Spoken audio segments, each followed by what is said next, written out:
another young player who's going to use the conditions to great effect. Raj Nanan, yesterday we saw got a little bit of an injury on the finger, and I hope that is all sorted out. Justin Dill is going to be another factor here. So the news from the middle, as you heard it, in bright sunshine for the time being. I'm joined in the box here with Shaw Faisal. Faisal, earlier on you had a look at the pitch. What can we expect in this first semi-final?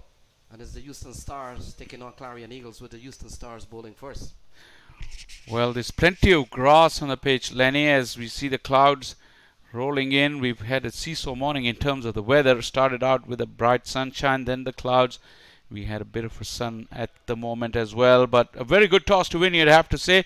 It's a brand new wicket, first time being used in this tournament, with plenty of grass. And at the toss, like we just heard, both the captains wanted to bowl first, but it is a star-studded lineup.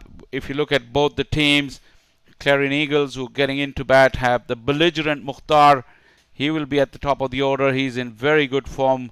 And then plenty of other good batters, plenty of good names as well. Harmeet Singh is there, Abdullah Qadri, Najaf Shah, formidable with the ball. And Saif Badr himself, the middle order bat. He's the captain. In terms of Houston Stars, like Lenny's just mentioned, they've also had so many good players. We're looking forward to a mouth-watering contest here. Yeah, you look at Stephen Wigg. He's really been good in the series. Justin Dill. He's been knocked around the park, but you get the feeling that he's going to come into his own at some point. Could have been one of these semi-final. Both teams have played well to get to the last four. You look at Clarion Eagles topping the table in their group along with the Atlanta Fire. Across overseas, Clarion Eagles taking on the Houston Stars. So the two openers, looks like Mukhtar Ahmed and Saeedip Ganesh. We'll confirm that. And so we are on our way here at the first semi-final. Mukhtar Ahmed, see, he's had a very good series so far.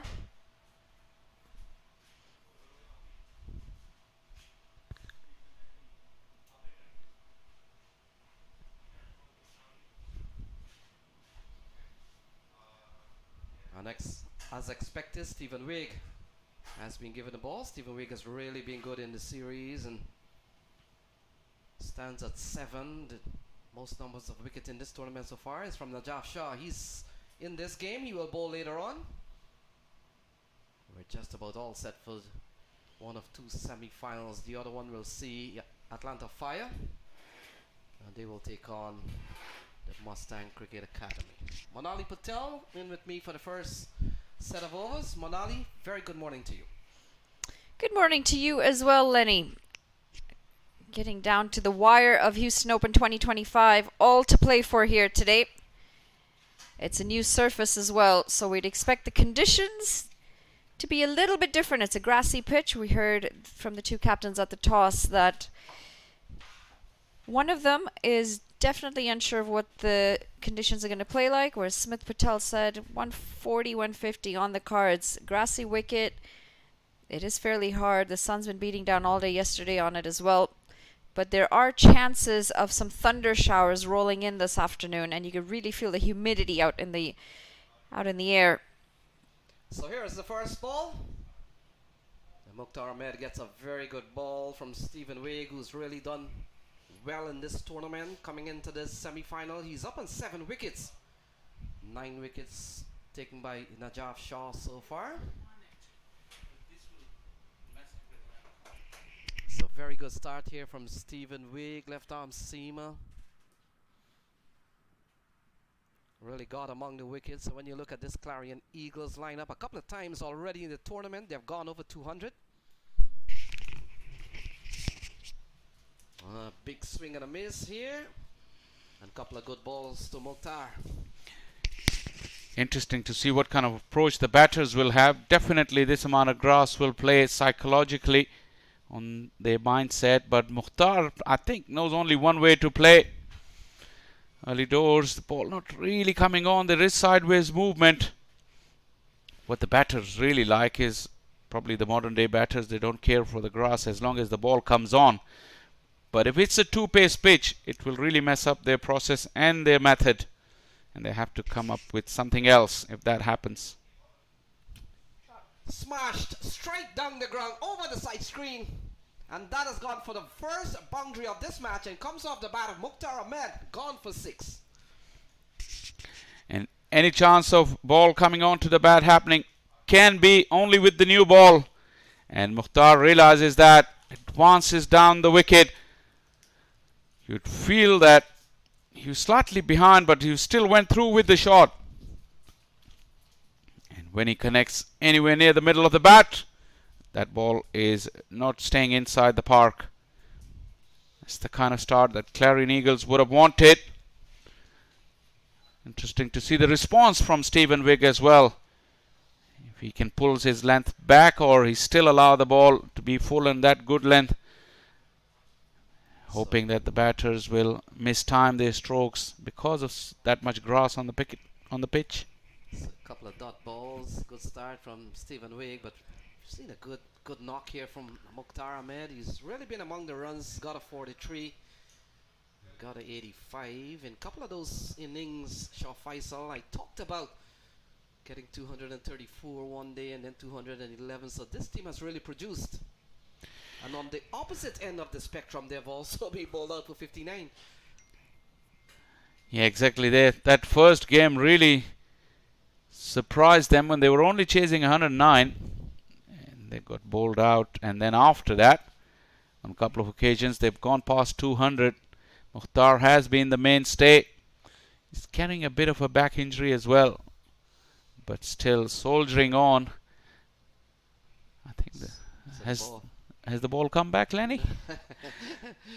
Just gonna say, Shah Faisal, probably you're reminded of your childhood days in which the entire village played with one ball, and when the ball goes into the bushes, it becomes a community effort to find the ball. Indeed. Well, here, where Mukhtar is batting from, that is the end where the hit is with the wind, so quite a few balls have carried a long way, and we had to wait long times before the ball can be retrieved. I think which has been done now. A little bit of chance for the bowling team to think what happened. I mean, it's just 3 deliveries, so not a big sample size to fall back upon. So the last 4 teams left here. Couple of semi-finals today and then the grand final on Sunday. 8 teams made it to the starting line on Tuesday, and now we come down to the last 4. Ball with Stephen Wigg. A massive strike that pause play while ball is being retrieved. Ball outside the off stump, so the first work for the umpire, so to speak. Myron James, man who comes out of Antigua, he tells me, I mistakenly says, "Are you from St. Kitts?" I said, "Don't say that." You offended him early doors. Not good news for the players. So it's interesting when you come from the Eastern Caribbean, you kind of want to think that all the islands are united and they get along pretty well into the offside, but sometimes you call a Grenadian St. Kitts man, he may look at you a little with glaring eyes.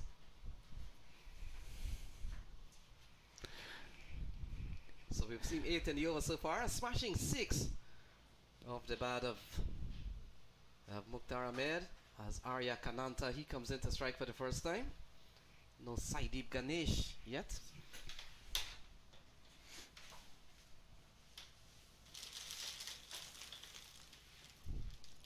So Stephen Wigg will get ready to bowl to the new man. He had to face the ball. Aryan Kananta had a good knock in the first game. And gets a good delivery. Stephen Wigg has made a good comeback. Shah Faisal, having been taken out of the park from Mukhtar Ahmed.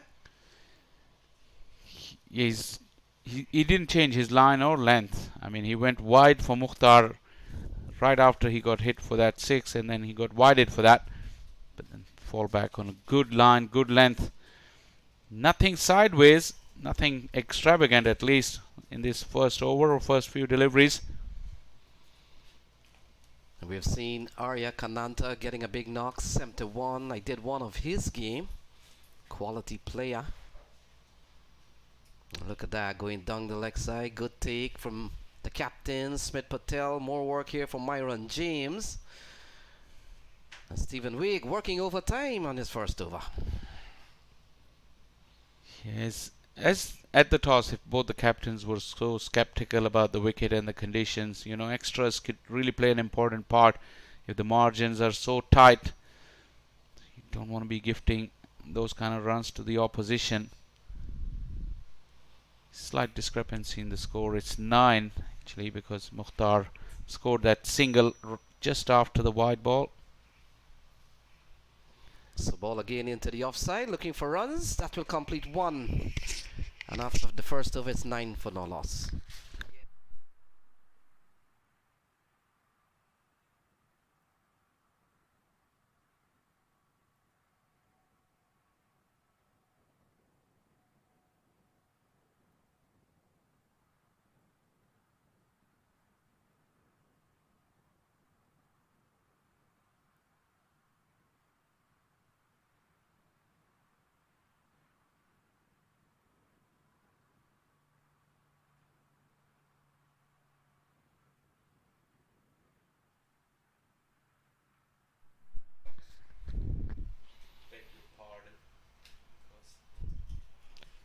Suraj Nanan, left arm spin.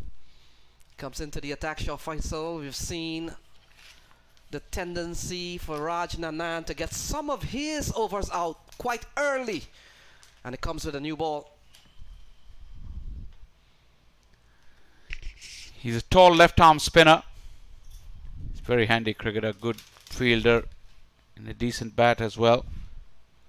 Important these early exchanges. Despite so much grass, this is the mindset of modern day T20 teams. They still want to start with spin, which is their strength, taking the conditions out of the equation. So ball cut away, or attempted to cut from Mukhtar Ahmed. Didn't go too well. We talked about Raj Nanan yesterday. Play was paused for about 10 minutes while he got his finger sorted out. A little bit of worry earlier on for the Houston Star. Cutaway over backward point. Well, certainly not. And Stephen Wigg comes up with a catch, and Mukhtar falls cheaply. Yeah, a bit of extra bounce for Raj Nanan. Mukhtar was falling away from the stroke, couldn't control it, and it just looped straight to Stephen Wigg. And that is a massive wicket. The man in form, Mukhtar, has been dismissed early doors, and this is not good news for Clarion Eagles. Big breakthrough from Raj Nanan. Mukhtar goes for 7, and Clarion Eagles are 9 for 1.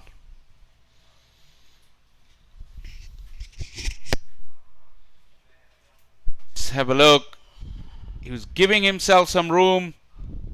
Ball really didn't come on, and then that extra bounce. No control whatsoever for the big striker. And he will watch the rest of the semi-final from the sidelines. So Krishnamurti walks to the middle. And in 2024, and now it's 2025, Shaw Faisal, you'll have to do a lot of counting to see how many runs Sanjay Krishnamurti has made around the country at all levels.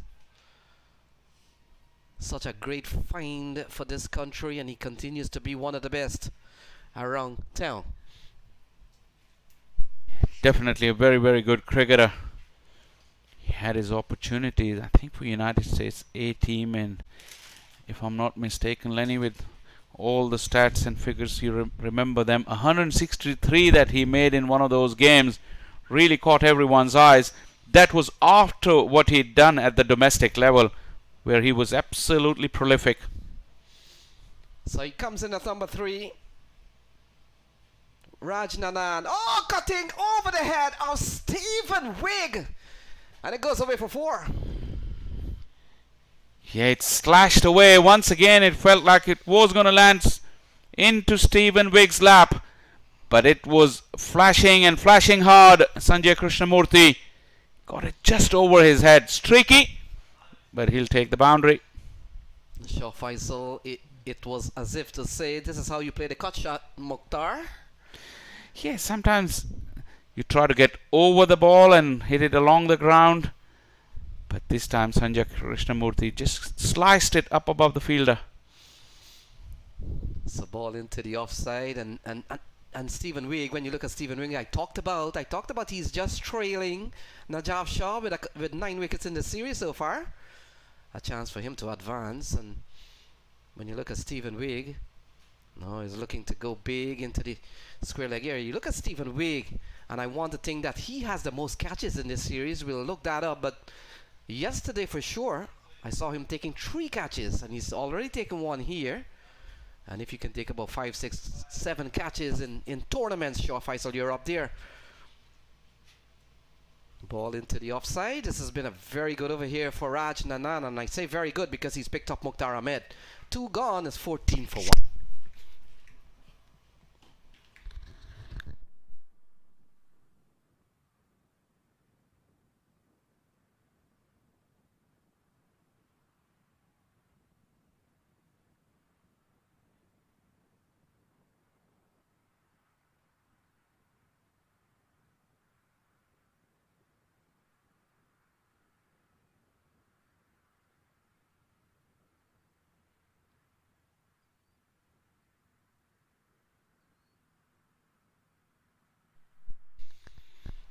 So 14 for 1 at the end of 2. Stephen Wigg will continue. Not only is called upon to give them a good bowling performance in this series, his catching has really been good. And will come into bowl to the prolific Sanjay Krishnamurti. He's known around this country and even around the world. And that is because he does score a lot of runs across the place. And ball defended. Good start here from Stephen Wigg as we come into over number 3.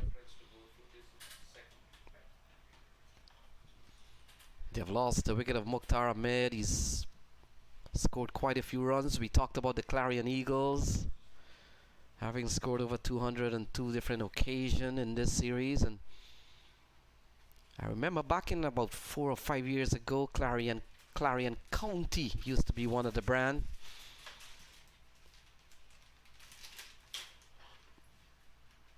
Looking to pull, doesn't go too well. Good bowling here from Stephen Wigg. Couple of dot balls, Shaw Faisal. Yeah, good start. I don't know what will be the approach because Mukhtar was the big dasher at the top. Sanjay is more conventional. So is Arya. The game plan must have been from Clarion Eagles to unleash Mukhtar and get off to a flying start. Like I keep going back to the reference that the captains gave at the toss. They don't reckon it's going to be a high scoring game. So quick fire 30 or 40 was needed from Mukhtar. Playing a miss. Ball goes through to Smith Patel. And Shaw Faisal, Clarion Eagles have been one of the successful team in local T20 competition. Saw them last year at the Houston Open. Okay. On that occasion, led by Mohammed Mohsin, was able to capture the Atlanta Open by getting past the mighty Kingsmen. Yeah, that was some game. And they toppled the high-flying Kingsmen on that occasion. And you talk about the Kingsmen, we know for sure the Houston Open will see a winner out of 4 teams left, not involving the Kingsmen brand. They have been quite dominating in the last 2 or 3 years. Came as Stallions, if you remember correctly, and then they became the Kingsmen brand. So they're not wrong. I want all these 4 teams left to battle in the next few hours. We'll have to wait and see. Stephen Wigg has been good. Playing a miss. 5 dot balls in this over. Yeah, just angling across the right-hander. Krishnamurti was gamed for that big booming drive. But the angle was too much. This is good bowling from Stephen Wigg. He's a really talented left-arm seamer. Plenty of skills on offer from him. Yes, Stephen Wigg joins a set of players, last 4 players who's been capped for the US at the international level. Tugged into the onside. This has really been a very good over from Stephen Wigg. 1 coming off this one, 3 gone, is 15 for 1.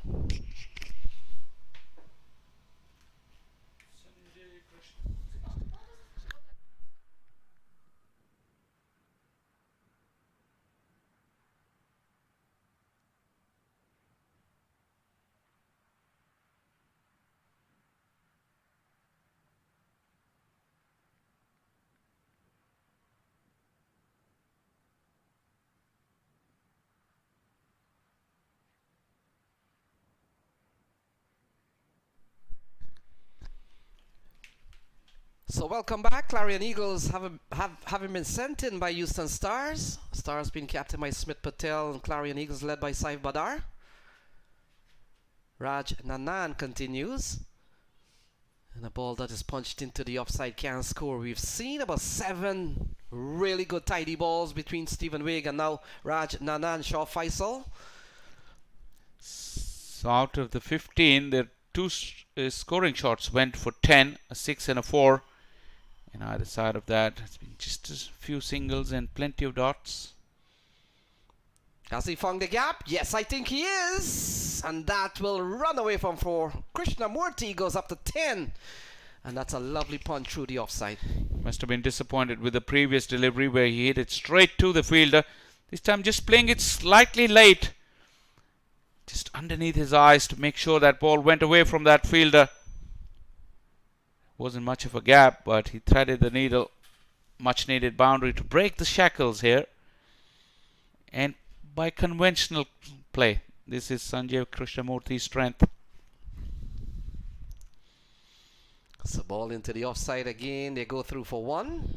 And brings, well, in fact, they'll come back for a second. A bit of misfielding there. Ball eluding the fielder and allowing the batter to go for 2. I was just going to say Arya Kananta hasn't been on strike for some time, and this is the 4th over.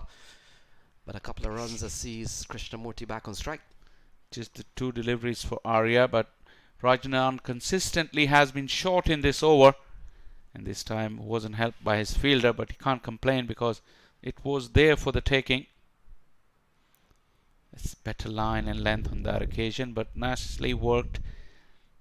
Making it into a good over now for the Clarion Eagles. All that fuss about the grass. The wicket hasn't done anything out of the ordinary. If anything, it's just a bit slow. But we haven't seen any seam movement at all. Not even movement in the air despite the cloudy and humid conditions. Yeah, a couple more seamer in their lineup. Justin Dale and Lash Parikh will probably come a little bit later on. Gajanan Singh, the offie, could offer some support. Aryan Satish, another medium pacer, looking to go through the onside. This man has really been out of strike for some time. And the few opportunities he's had, he's been kept quiet. 22 for 1.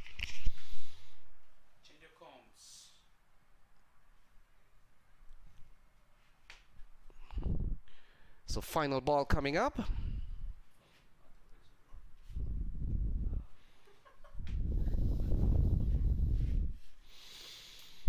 So they've lost the wicket of Mukhtar Ahmed. Yeah, throw at the stumps a little bit.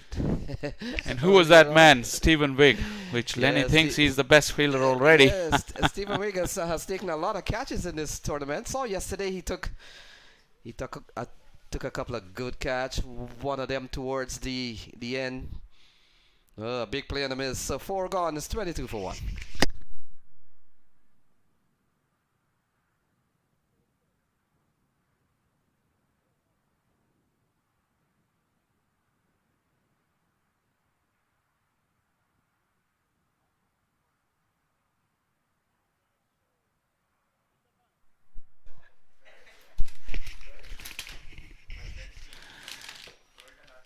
.22 for 1 after 4 overs.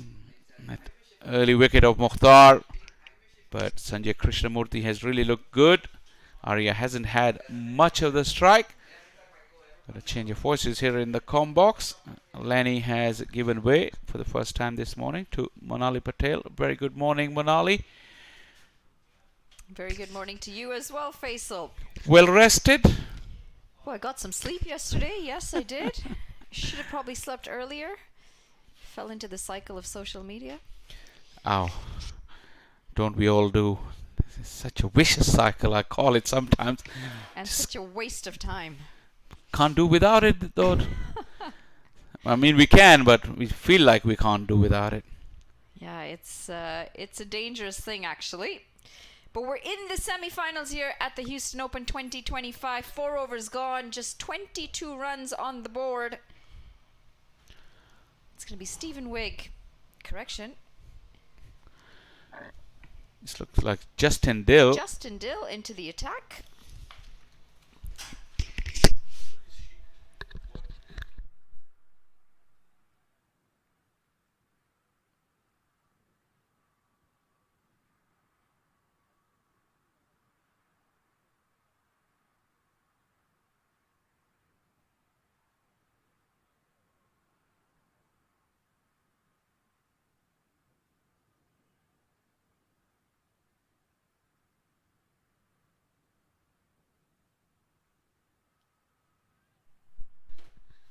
I started well here, Justin Dill. 2 dot balls to start the over. We did mention it's a new surface. And Faisal, you hit the nail on the head when you said there's really not been much seam movement. There hasn't been much swing either. The only difference between this surface and the other one is the slowish sluggishness of it. The ball isn't coming on as nicely as the batters would hope. Yeah, I mean, when we went there, there's so thick grass that you would assume that you hit the seam and the ball will jag around. It hasn't happened. Get some runs this time. Slashed across the line. Did you get some rest yesterday? Plenty, actually. Yeah, it was a nice evening. We went from here. We enjoyed the cricket here, which was really good. But after that, we had a nice evening. Went out in town just a little bit. But after that, only rest. So, yeah, pretty refreshed. Because we thought we would need plenty of energy for these 2 semi-finals. Brilliant games of cricket. This one is already looking an intriguing contest. Again, looking for a big swing, and it's right through, and he just gestures. Ball not quite coming on. That one skidding through a little bit. Again, the bat went over the ball, so not enough bounce, and that's once again because of the slow nature. First game of the tournament on this pitch. Smith Patel was really happy that the coin fell in his favor.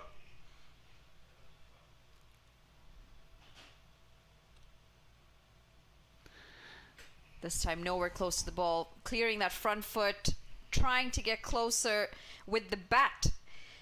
And you sense that there's going to be something off this last delivery. Just starting to get a little impatient here. Arya Kawantha, he's yet to get off the mark, 6 deliveries in. Yeah, he had two deliveries in the first 4 overs. And now he's seeing some strike, but can't put bat to ball, can't get off strike. Gets some bat on this. This has gone high up in the air though, and clearly does not have the distance. It's Stephen Wigg in the deep who takes the catch quite easily. Called it earlier that we sensed something was brewing, and he's gonna have to walk back on a duck. A very good over comes to an end. Such is the mindset of modern day batter. Just the 2 dots, and he felt the need to do something out of the ordinary. Went for that big swipe. The fielder was there. He took him on. Came second best. A 7-ball duck for Arya. And Clarion Eagles now 23 for 2 after 5.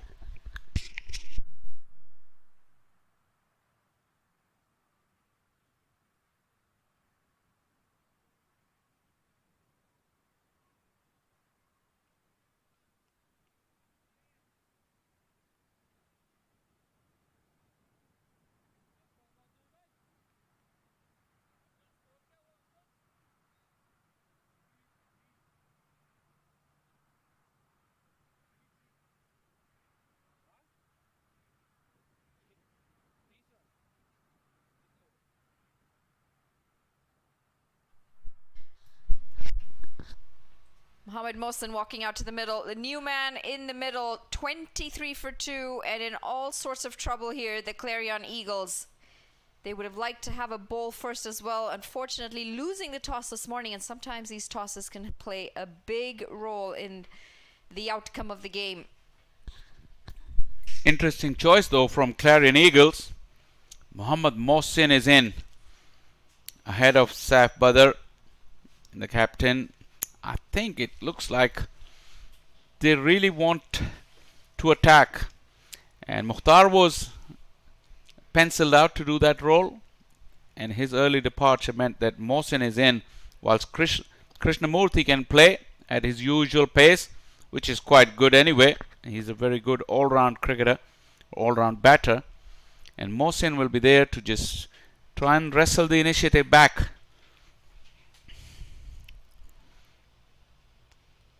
Spin into the action as Gajanan Singh comes on. There's something very calm about Sanjay Krishnamurthy out in the middle. He's aware that wickets are falling. He's aware that they're not going at the strike rate that they would have liked to. He's aware that this is power play overs, in fact the last one. But he understands the situation. He tries to keep his game simple. And a lot of times batters don't have that anymore. The impatience gets to them. The dot balls get to them. Yeah, they do. An early introduction of Gajanan Singh, because they sensed Mohsin was sent to attack, so they were thinking about the right kind of matchup for the left-hander. Off spin of Gajanan Singh.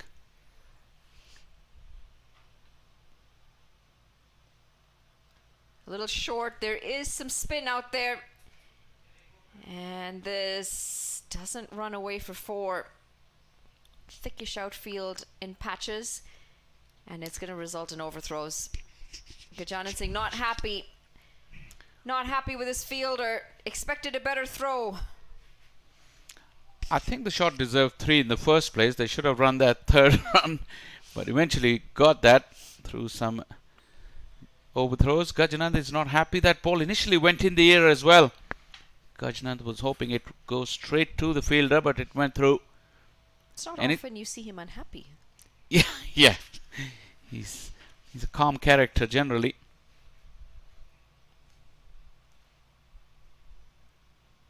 Not afraid to give it some air, but just a little too short. This time Sanjay Krishnamurthy goes up and over, and he picks up 4 runs for it. Not the best of deliveries from Gajanan Singh. No, but an incredible stroke against the spin off the back foot, generating enough power to get it over and through for a boundary. This is the credit, and this is a proper batter like Sanjay Krishnamurthy. What he has to do on this pitch, whenever you get the opportunity, you have to make full use of it. Because if the bowlers bowl in the right areas, it'll be very difficult to find boundaries. So when the opportunity does come, you got to cash in. And silently, they've now picked up 3 runs off the delivery before the boundary, then a poor delivery going to the boundary. And all of a sudden, that strike rate, the run rate, almost 6 runs and over. And this is where patience comes in handy. If you're able to still rotate, wait for those bad balls, don't get flustered. Other side of that single given away through overthrows is that left-hander got off strike. Backing away, Mohammad Mohsin. This is a top shot. Up and over the offside. The fielders, just spectators on that occasion. A very expensive over in the end from Gajanan Singh. Not easy for a part-time spinner to bowl inside the power play. Someone like Mohammad Mohsin, who was enterprising. Great movement before the ball to open up that offside. There was no protection. And a handy boundary to close out the power play. 36 for 2 after 6.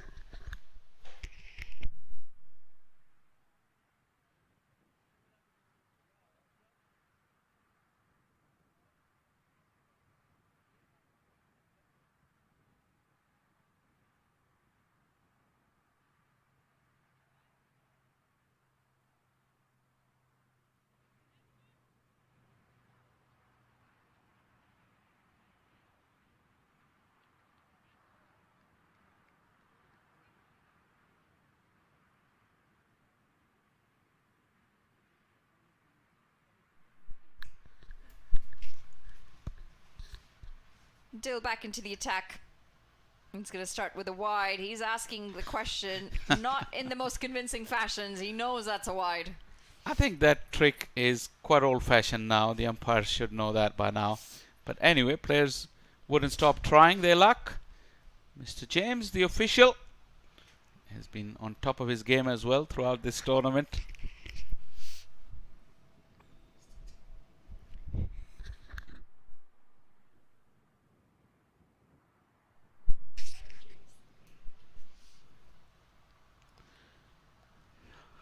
Two minds. First time though, first hint of seam movements, test match line, and Justin Dill being quite a tall fellow, really got a good bounce. This is what Sanjay Krishnamurthy was gesturing.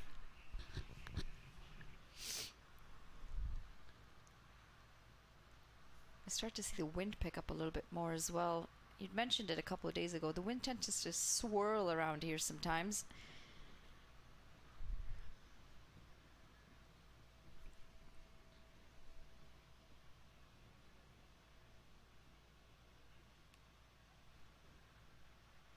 Good line. Unfortunate to have given away the single. Been quite lucky with rain here as well. Clouds have come and gone. Haven't really seen much rain at all.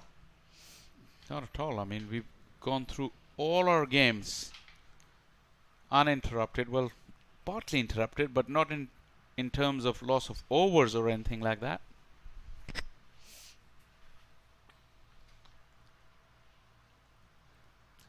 It's always a challenge for the organizers of these tournaments with so many games crammed into a limited window. They work so hard, and they're, at the end of the day, sometimes they're just so much reliant on the nature. Always. This has been a wonderful tournament this year, though. I have to say that. People don't realize how much work it is behind the scenes. Worked away, nice and fine. They should pick up 2 runs here. Smart batting from Mohammad Mohsin. Yeah, Mohsin is only known for his big hits, but this little knock so far, he's shown he has the touch as well. He has the intelligence to realize if the ball is not there, still pick up runs on good deliveries. He's a very, very good cricketer. He's really making a name for himself on these circuits. Outstanding in the Major League Cricket. Some bounce on that occasion. Again, played nice and fine. Yeah, the fielder was fine on that occasion. And still, runs continue to come. Any runs on these pitches that come without the batters taking any undue risks is really a bonus, and that allows them the time to settle on the crease. You hope that this wicket will settle, the ball will come on a bit better.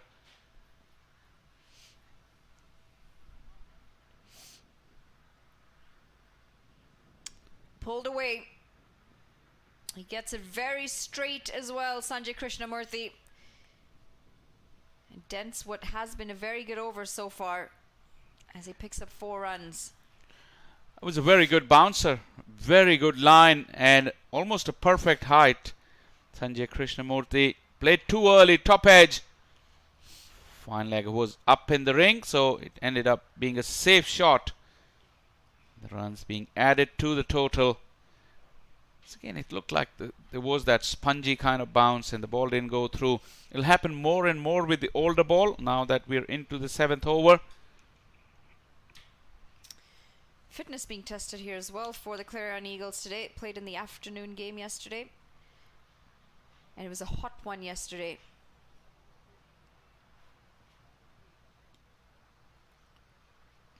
It's a dot to round off the 7th over. 45 for 2.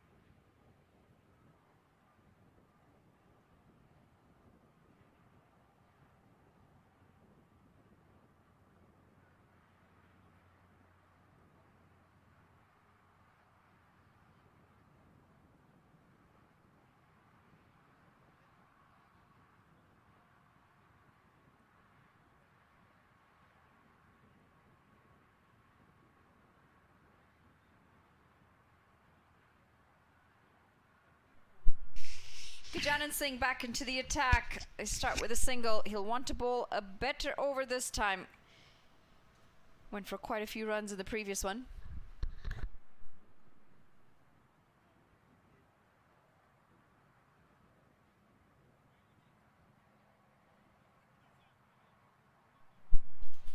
Gajanan Singh has more protection now since we're outside of the power play.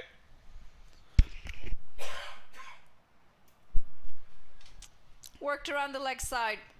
Sanjay Krishnamurthy. Very wristy on that occasion.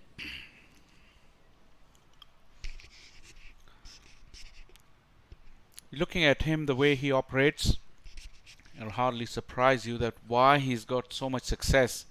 He's got the big shots, He's got the basics, and then he has the awareness as well. Yeah, 360 player. And good temperament to go on alongside with all those other qualities.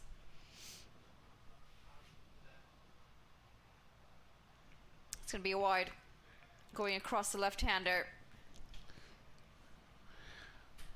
Mohsin would feel he's missed out as well, because if he'd got a little tickle, it could have run away. That was a very quick delivery from a spinner. There was pace on offer.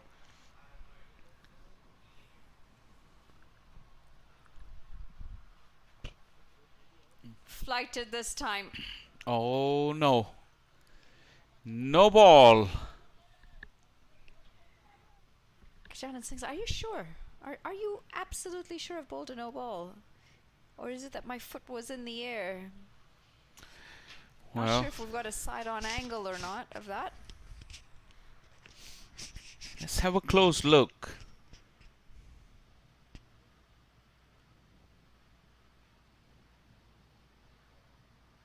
Well, I see nothing behind that line. But his foot landed where his foot was facing almost backward point, as this one is running away. Mohsin sloppy. He stopped mid-pitch. Now he's struggling to come back for the second. Gets there with ease in the end. That's a sloppy bit of cricket all round. I'm expecting the ball to run away over the rope, but we've mentioned the outfield being a bit thick at times. That's prime example. You don't stand and admire the shot until you absolutely know that it's going to go over.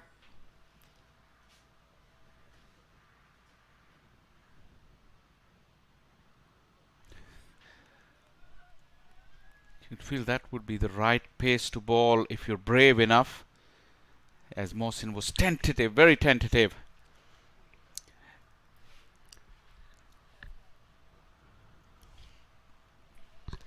Mrs.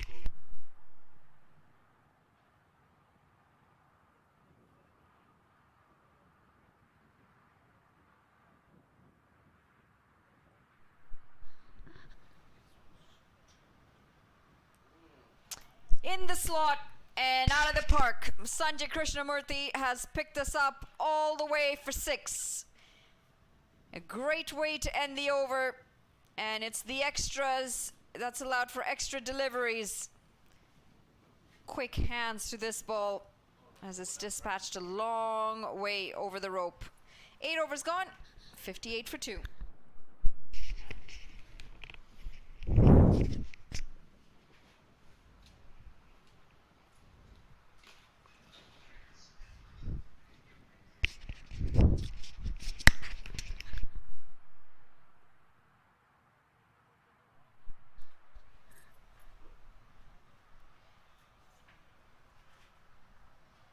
Change in the comm box as we say goodbye to Faisal Shah temporarily, and we welcome Lenny Achaber. Welcome, Lenny. Thanks, Monali. So we're seeing a very good contest. Krishnamurti and Mohammad Mohsin trying to repair an earlier damages of a couple of wickets, but so far seen very good bowling, keeping this team to just about 7 runs and over. Still a lot to play for.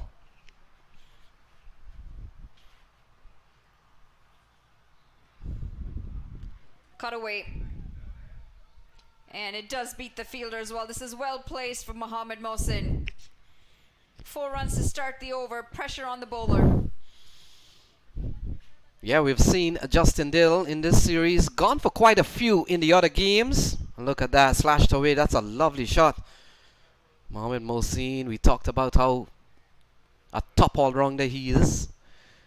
Monali, it was not too long ago at the Atlanta Open. Mohammad Mohsin led the Clarion Eagles to a victory in the South.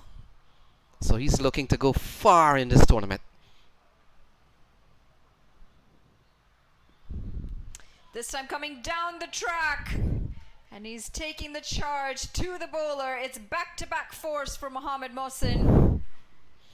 And run rate starting to climb as they get close to 8 runs and over. Yeah, he has shots all around the ground. Not too long ago, he was going square of the wicket. Now look at this one, straight down the ground.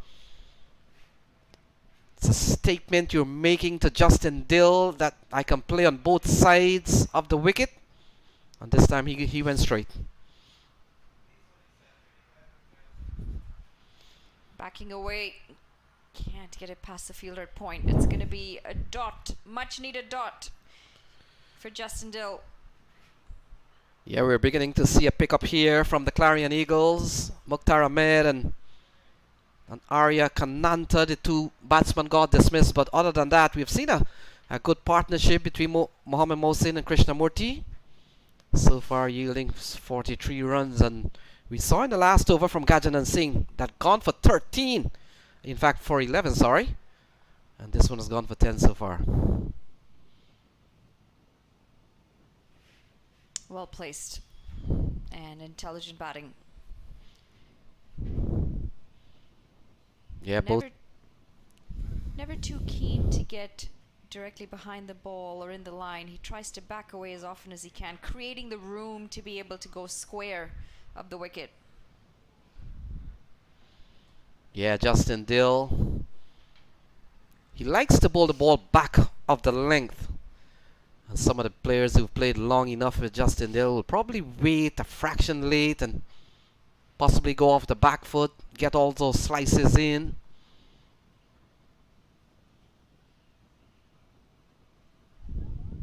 Well ball delivery. Wait to see if this is off the bat. It is off the bat. Yeah, Krishnamurti has been so solid, Manali. And when you look, when you watch Krishnamurti bats, if you're at mid-off or straight down the ground, you have a chance to see him bat. You really see the full face when he plays. It's really a precious commodity in this country. He's really churned out runs wherever he plays. And he's been active in all these local tournaments. Quite a dominating figure, Krishnamurti. There's just so much talent in the US at the moment, isn't there? Sanjay Krishnamurti, one example, Saiteja Mukamal, another. And the list goes on and on. Yeah, this tournament itself has also sprung up some new surprises. We saw Sikaram, Abhinav Sikaram, player that played quite fluently yesterday on the other pitch.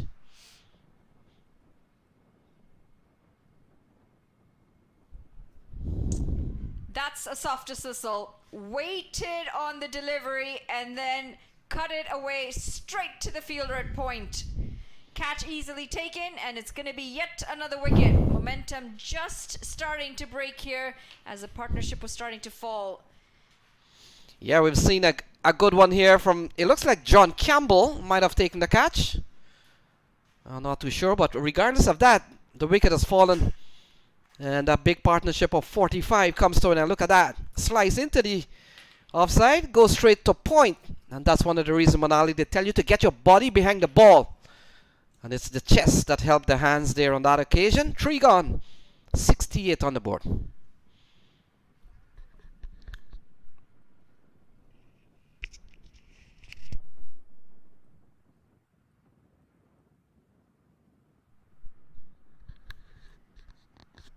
Lost delivery to have picked up a wicket for Justin Dill. And this is a smart piece of bowling. He's taken the pace right off. And Mohammad Mohsin really having to wait for it in the end. He didn't really have the timing.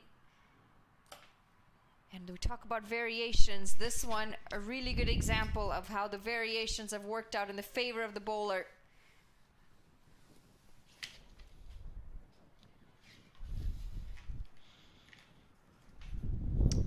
Into the contest, everything to play for here. Semi-final number 1. That's the skipper who's walked out to the middle, Saif Badr.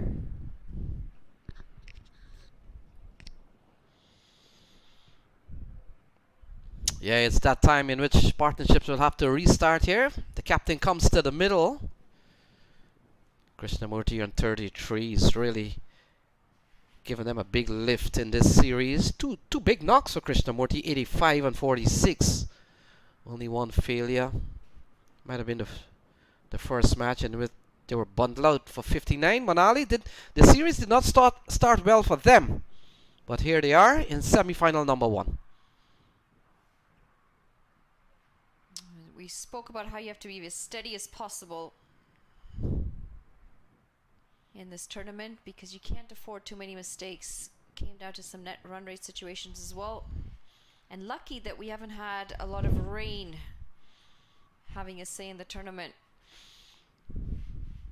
Yeah, I know the forecast says it's gonna be rain in about 4 hours time, so let's hope that that can stay away.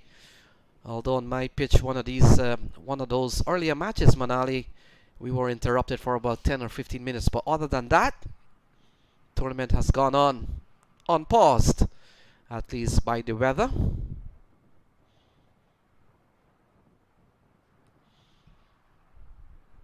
Off the mark, safe botter. Well, we've complained about the wind, but it's the wind that's kept the rain away for us. It's pulled the clouds away steadily through and through. And it's continued to be windy here today, and we're going to need it as the clouds start to roll in. Yeah, our driver this morning, Mangesh Chaudhary, was telling us how the weather works and how it's calculated.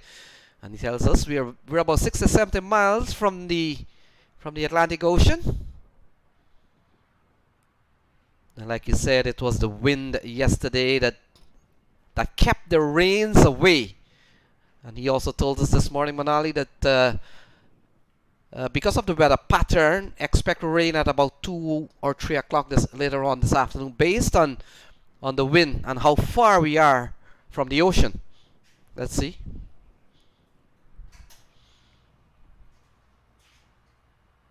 Well, the job of a weatherman. Not an easy one, but no one expects you to be accurate.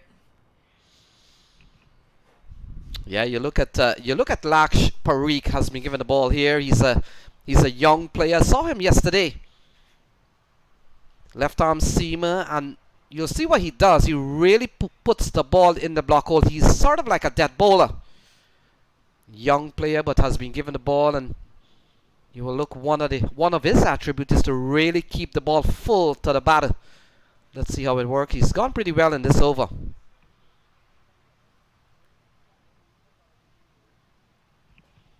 Two straight.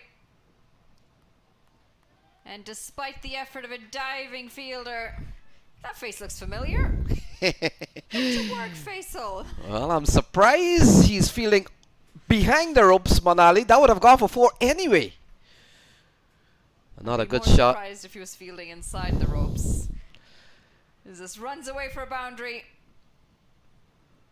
Yeah, Krishnamurti continues to bat well. Still 61 balls to go. So a big partnership between him and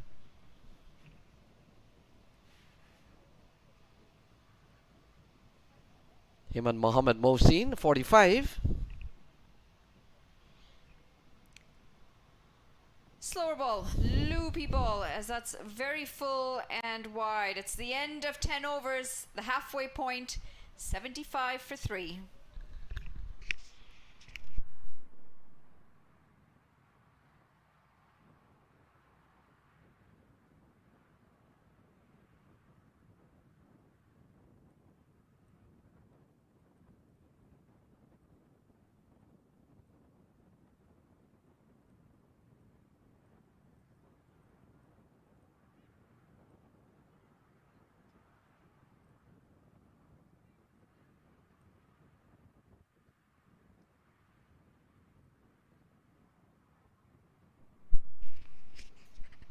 Sanjay Krishnamurthy holding things together for his side at the moment. In the 30s, double digits. The bowling's been very tidy, apart from Gajanan Singh, who's gone for 24 off his 2 overs. Everyone else fairly economical. And the 1 wicket to Raj Nanan and 2 to Justin Dill. Justin Dill has been really good this morning. Speaking of Raj Nanan, he's back with the ball.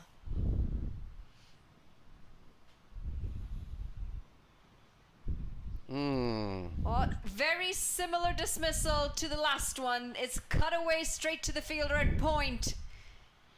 And this time it's the danger man who has to walk back. Sanjay Krishnamurthy, this is going to hurt them. Actually, it's the skipper that's going to walk back. Saif Badr. Yeah, very soft dismissal. First ball to start the 11th. And they have gifted Raj Nanan his second wicket. 2 for 12 now for him. And Saif Badr walks back to the shade. 77 for 4.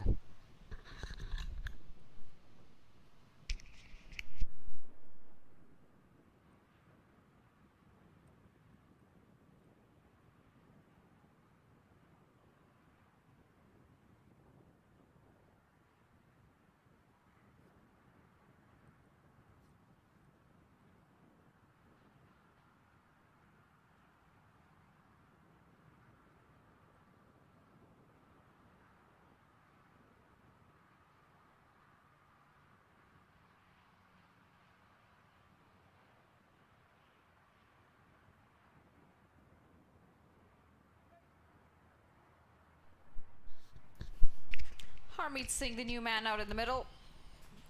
Experienced campaigner. Played a lot of cricket in India. Recently featured in a few franchise leagues as well. He was in GT20 last summer. Nepal Premier League, the most recent one in December. A good all-rounder to have in your side. Yeah, we have seen the exploit of Harmeet Singh. And Manali, I get the feeling that Harmeet Singh, he comes in here with 59 balls remaining. We're just about past the halfway stage. Ideally, you probably want Harmeet Singh around the 14, 15 over to use up that 30 plus ball, but he's come at a time in which almost half of the overs still to be bowled, and they're batting a 76 for 4. Raj Nanan.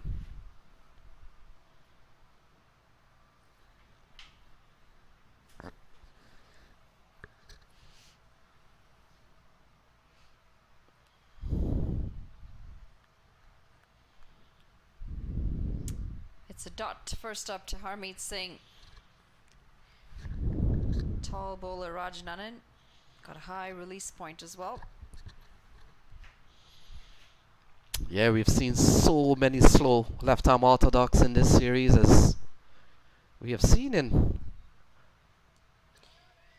Well, this is picked up and it's going to go all the way for 6.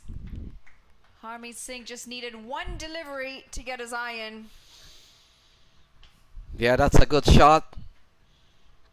Always good when you've got a left-hander facing these slow left-arm spin. Look at that, in the arc. And it's a famous saying these days, in the arc, out the park. Lovely shot from Harmeet Singh. Naturally an aggressive batter, Harmeet Singh.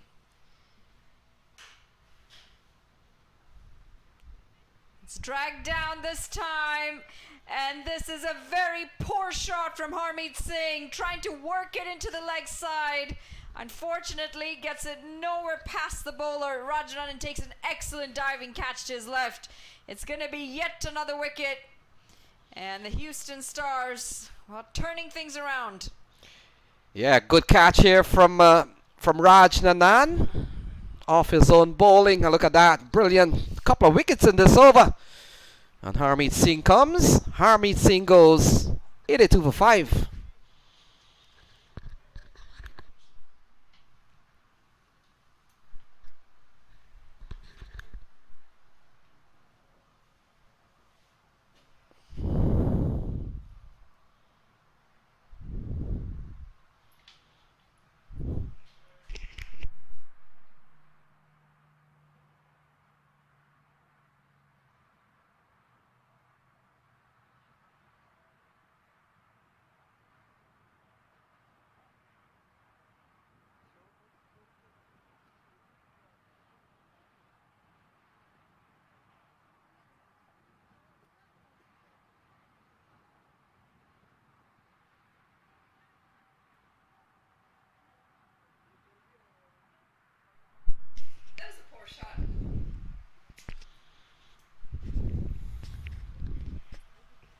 2 wickets in the over for Rajnanan.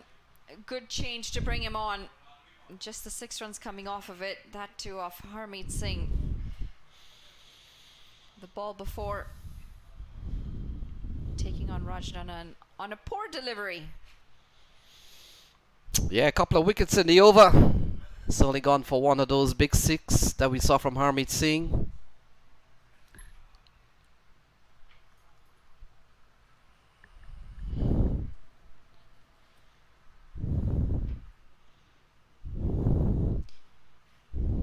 Utkarsh Srivastava, the new man out in the middle. The youngster with a lot of talent. Another one up and coming through the system. It's 11 gone, 82 for 5. Good job, Lenny.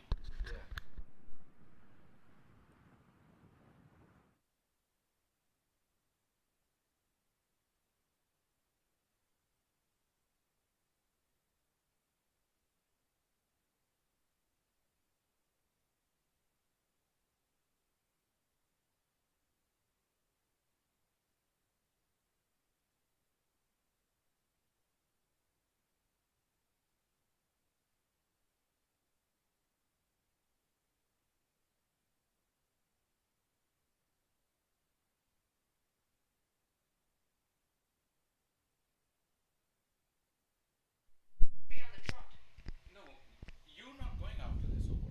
I am according to this. This is second innings. Where's the first innings? Other side. Oh, so I shouldn't have. Hold on. What time you got on? You got on at 5 overs. This is. Yeah, You're going off. yeah. And then I'm done for the rest. So Parikh continues.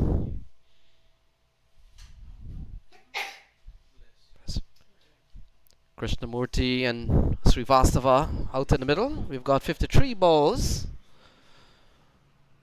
remaining, and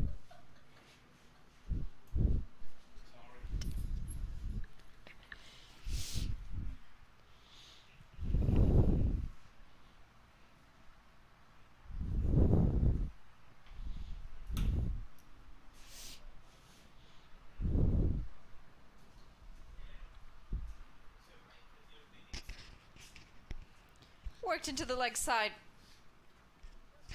And the youngster's off the mark. Sanjay Krishnamurthy has been the lone fighter for his side this morning. Clarion Eagles 5 down, half of them back in the pavilion. yeah, we've seen a couple of strikes in the last over from Rajnanan, and that will kind of push them back a little bit.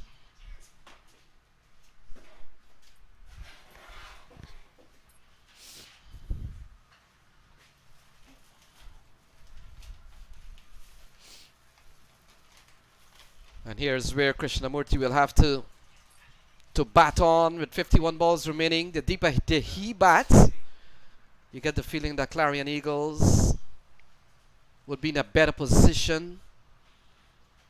And for the Stars, they'll be hoping that if they could snap this wicket up, well, not certainly not the man on strike, but yeah, he's also a good batter.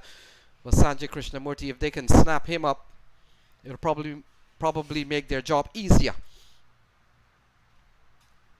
Very full, very wide. Pushed out for a single. So Lenny, in your opinion, what do you reckon is going to be a fighting total on the surface?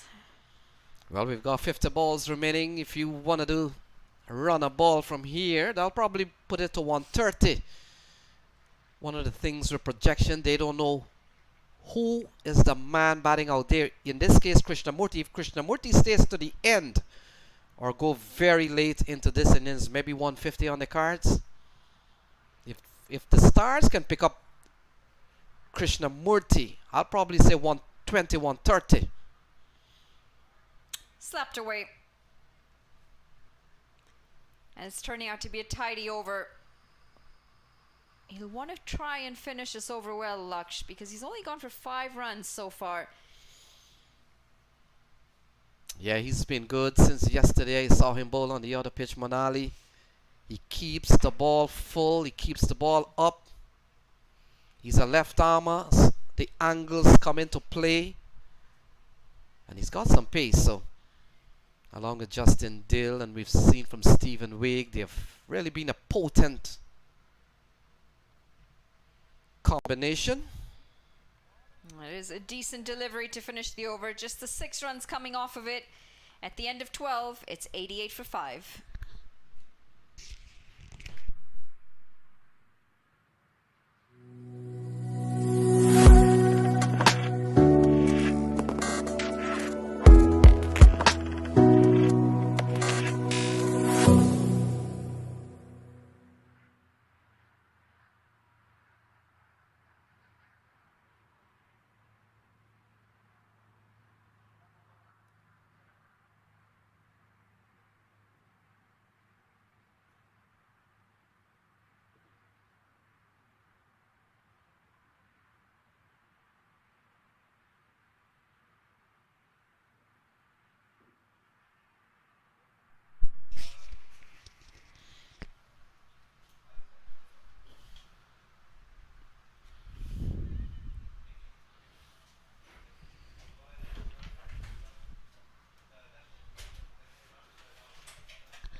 Suraj Nanan continues, goes for a dot. We saw in the last over couple of wickets for him. Welcome back, Shaw Faisal. We come down to the last 46 balls. Krishnamurti still out in the middle. Still fighting it hard to get to a total. They've continuously lost wickets. All the big hitters have come and gone, the likes of Mohsin, Harmeet Singh. Now crucial partnership. Bowled him. Suraj Nanan continues to pick up wicket. None bigger than Sanjay Krishnamurti. He's gone.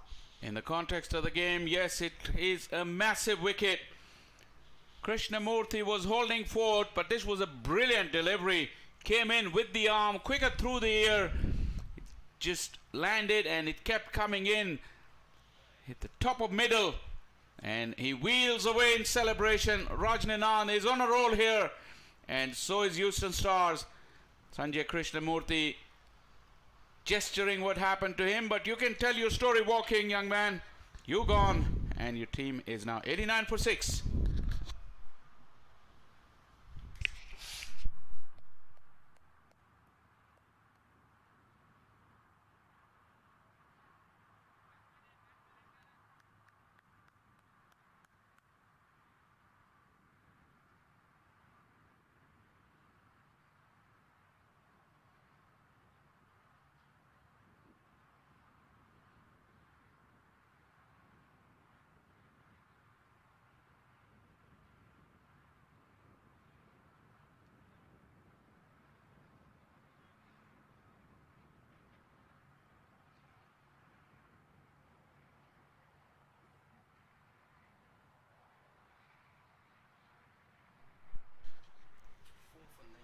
$89 for 6, and look at this. Rajnanan 4 for 19. He's really turned it on. Started off with a big wicket of Mukhtar, and his latest is as big as Sanjay Krishnamurti. Yeah, 4 in the bag. You made mention of Mukhtar Ahmed, Sanjay Krishnamurti, Saif Badar, and Harmeet Singh. Doesn't get bigger than that. Wow. He's got a leg slip in for that quick armor. Starts off with a middle and leg line. Yeah, yesterday I was with their game, Shaw Faisal, and there was an there was a little bit injury to the bowling arm of Raj Nanan off a return shot, and we paused play for about 10 minutes. Worrying time for the Houston Stars.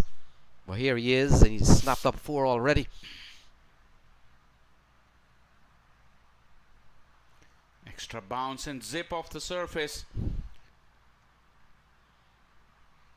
If it takes him to get injured to produce his best, his teammates would want him to get injured every other game. I don't know if he will enjoy it, going through that pain barrier. But nothing is sweeter than the success that he's had today.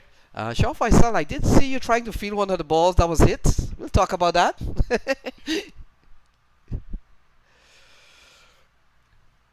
Just a single looking to come back for the second. No. Yeah, that ball felt incredibly light in my hand. And we made the point. Maybe you'll have to reel back those things. That it's a good thing you're off the field, because that would have gone for a certain 4. Oh, with me, yeah, definitely. 13 gone, 91 for 6.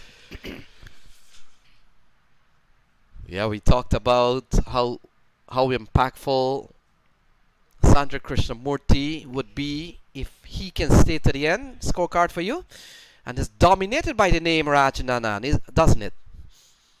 It does. 4 out of the 6 wickets. Sanjay Krishnamurti top scoring with 42, and Mohammad Mohsin chipped in with 21, but Justin Dill got his wicket.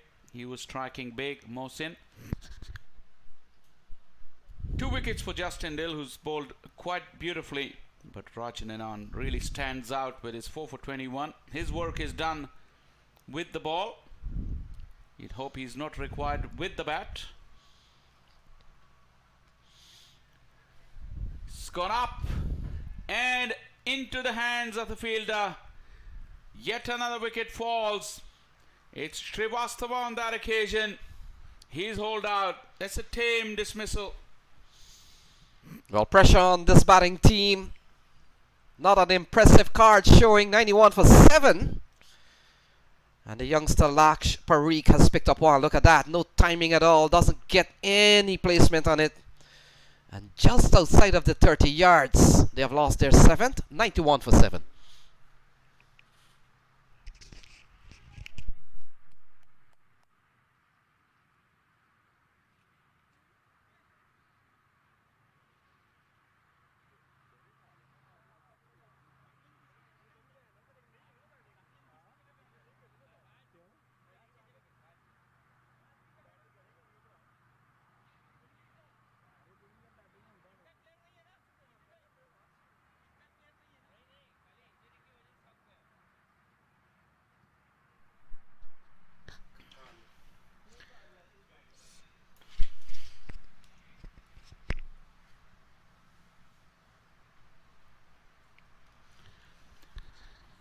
Harish Kakani, the new man in.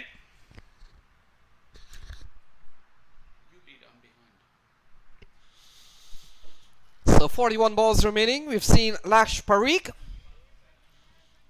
Ball of a length and very soft dismissal. Shah Faisal out of that 7 wicket. I've seen 3 soft dismissal by the Clarion Eagles batter.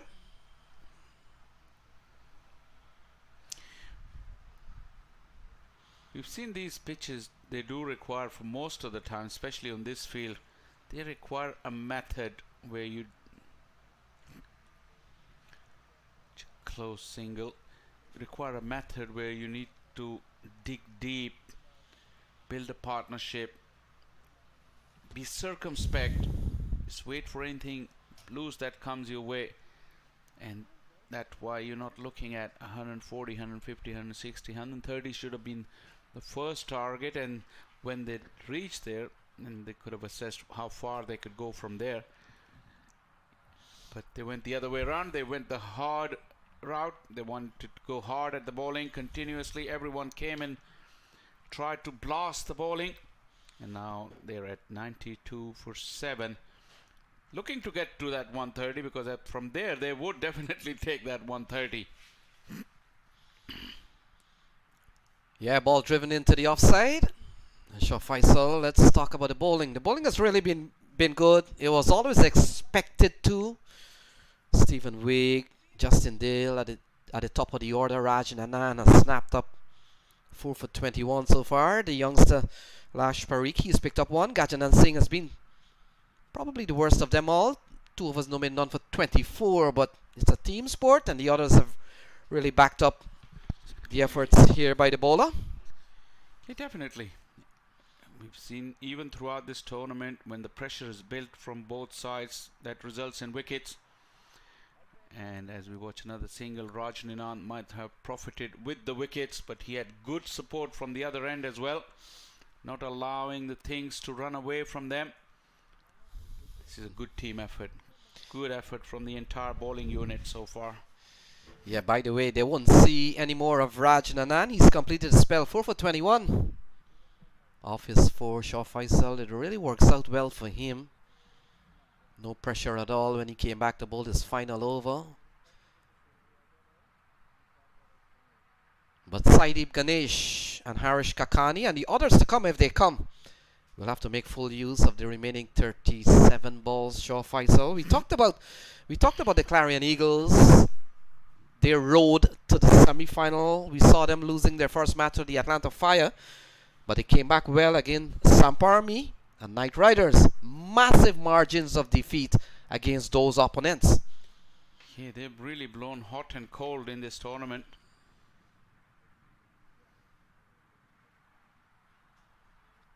And here they are into the semi-final. We all know when you come to the semi-final, the knockout stage, it's like another competition. Doesn't matter what you had done in the previous league stage. This is now knockout phase. Yeah, absolutely. This is a fresh start. Both teams start out with the equal chances of getting into the final. Obviously, momentum helps, but the performance on the day takes precedence.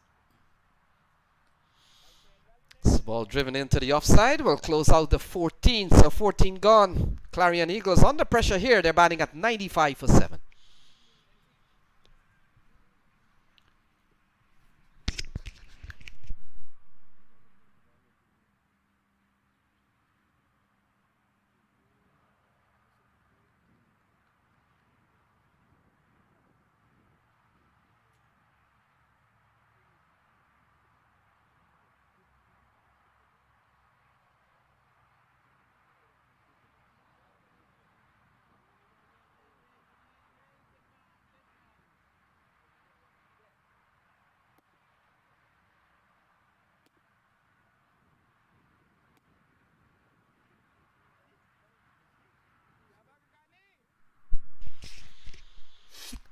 So we're looking at the partnerships.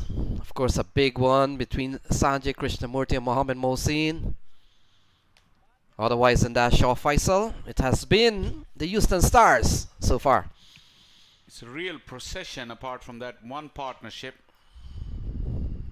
And that has really hurt the Clarion Eagles very, very badly. None of them were prepared to put their head down and take the conditions into consideration.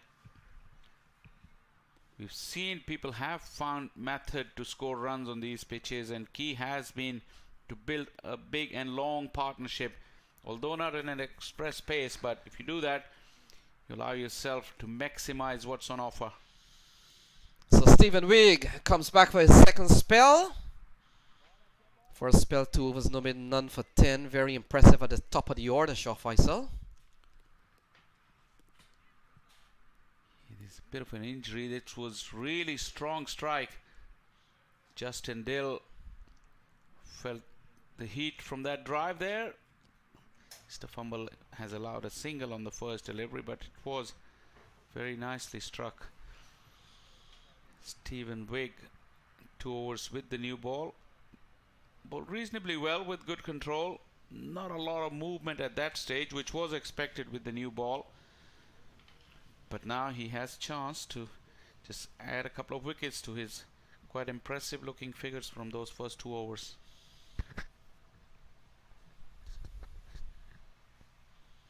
So ball into the offside. We come down to the last 34 balls. We know Saidip Ganesh, he's a top order player. It's kind of surprised he batted. He came out at number 8 today, Shaw Faisal. So certainly don't judge Saidip Ganesh by the position he bats. We know he's a top order player. It's been a feature of this tournament. Most of the teams, they bat really deep.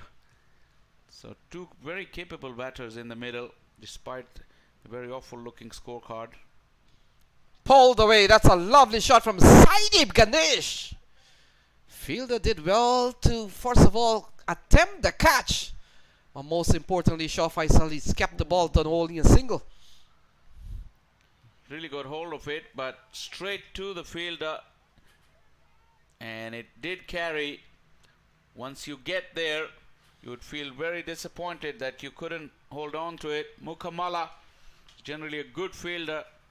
An international player is expected to take catches like those. Yeah, we're beginning to see some bit of intent from the batters. There's been no lack of intent, Lenny. It's just that the conditions demanded probably a different approach. But they're just one away from that 100 with, 5 overs and 2 deliveries to go. Where can they get to? What do you reckon? What would be the minimum that they would be happy with, Lenny? Well, I made mention when we were on our stint, Monali and I, if Krishnamurti, he was batting back then, and if he had stayed around long enough, the 100 comes up. It comes up on the verge of the 15th over. And still with 31 balls remaining. This over's gone pretty well for Stephen Wigg, and I made mention that if Krishnamurti stays around, maybe 140 on the cards. If he does not stay around, maybe 130 on the cards. So we'll have to wait and see. 5 in this over. It's gone pretty well for Stephen Wigg. And Kakani eases into the offside. This will complete the 15th over. It's 101 for 7.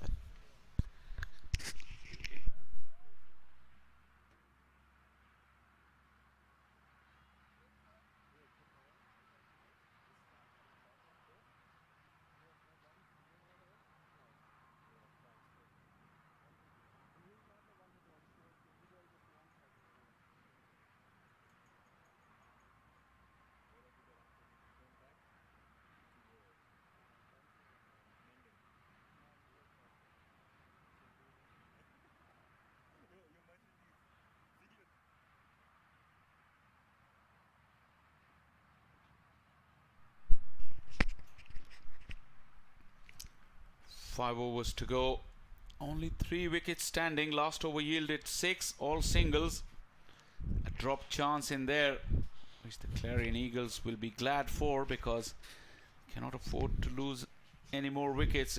It's interesting that probably they would have included a couple of batters, because they can then sub Najaf Shah into the playing 11. He was included in the original playing 11, so he would be one of those batters.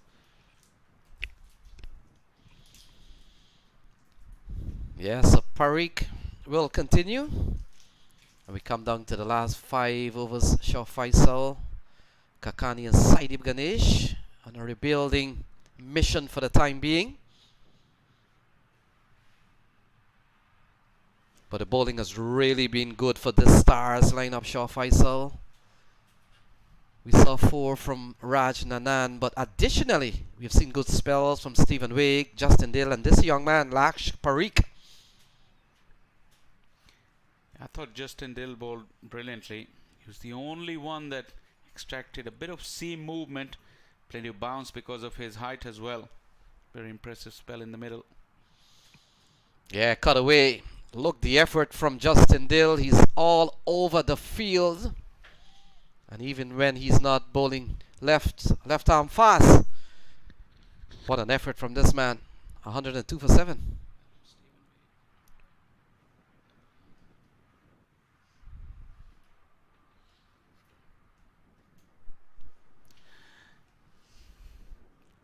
Generally, the fielding has been good. There's a drop catch, couple of fumbles there. But they held on to the important ones, the big ones. Yeah, there've been quite some easy ones. Saw the one from Mukhtar Ahmed and also from Srivastava. They were like catching practice. So, but the fielding has really been good, and I think one of the reasons with Shah Faisal is because they have had so much success in taking wickets, and so the fielding has really ramped up. It always helps, taking regular wickets. Not a good tidy delivery. We talked about this team, Clarion Eagles, in the group with Samp Army, Knight Riders United, and the Atlanta Fire. A disastrous start to the tournament. Got bundled out for 59, but we saw in the other 2 games they won massively because of their batting effort. So it's interesting to see that their bowling has really held up in this first semi-final, and this is the knockout phase. Has he gotten the edge? The fielders are celebrating. Good catch from Smith Patel. And Saideep Ganesh falls. The 8th wicket goes down. Yeah, plenty of carry. Looks like it took the shoulder of the bat. It carried up above the waist of Smith Patel. Was there seam movement as well? Angling in. Not really. Just a strange looking shot. Nothing short. Looking very perplexed. But another wicket falls and the juggernaut continues for Houston Stars. Slump for the Clarion Eagles, 104 for 8.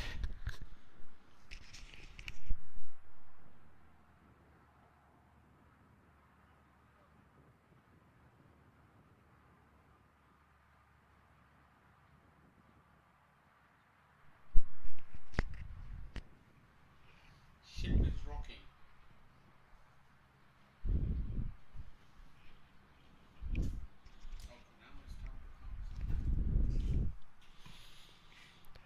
So Sanchit Sandhu walks to the middle.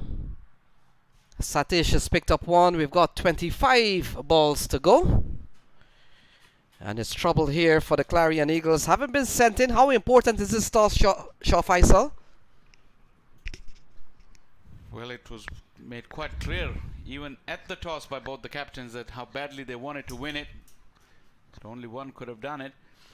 But yeah, I have to say that winning the toss is one thing, but Houston Stars have executed quite brilliantly. Can question the approach of Clarion Eagles, but still, Houston Stars had a job to do, and they've done it. And you're talking about earlier about the Clarion Eagles and the explosive batting efforts in this tournament. As another one's gone past the bat, probably will come back and continue after this. 16 done. Clarion Eagles 104 for 8.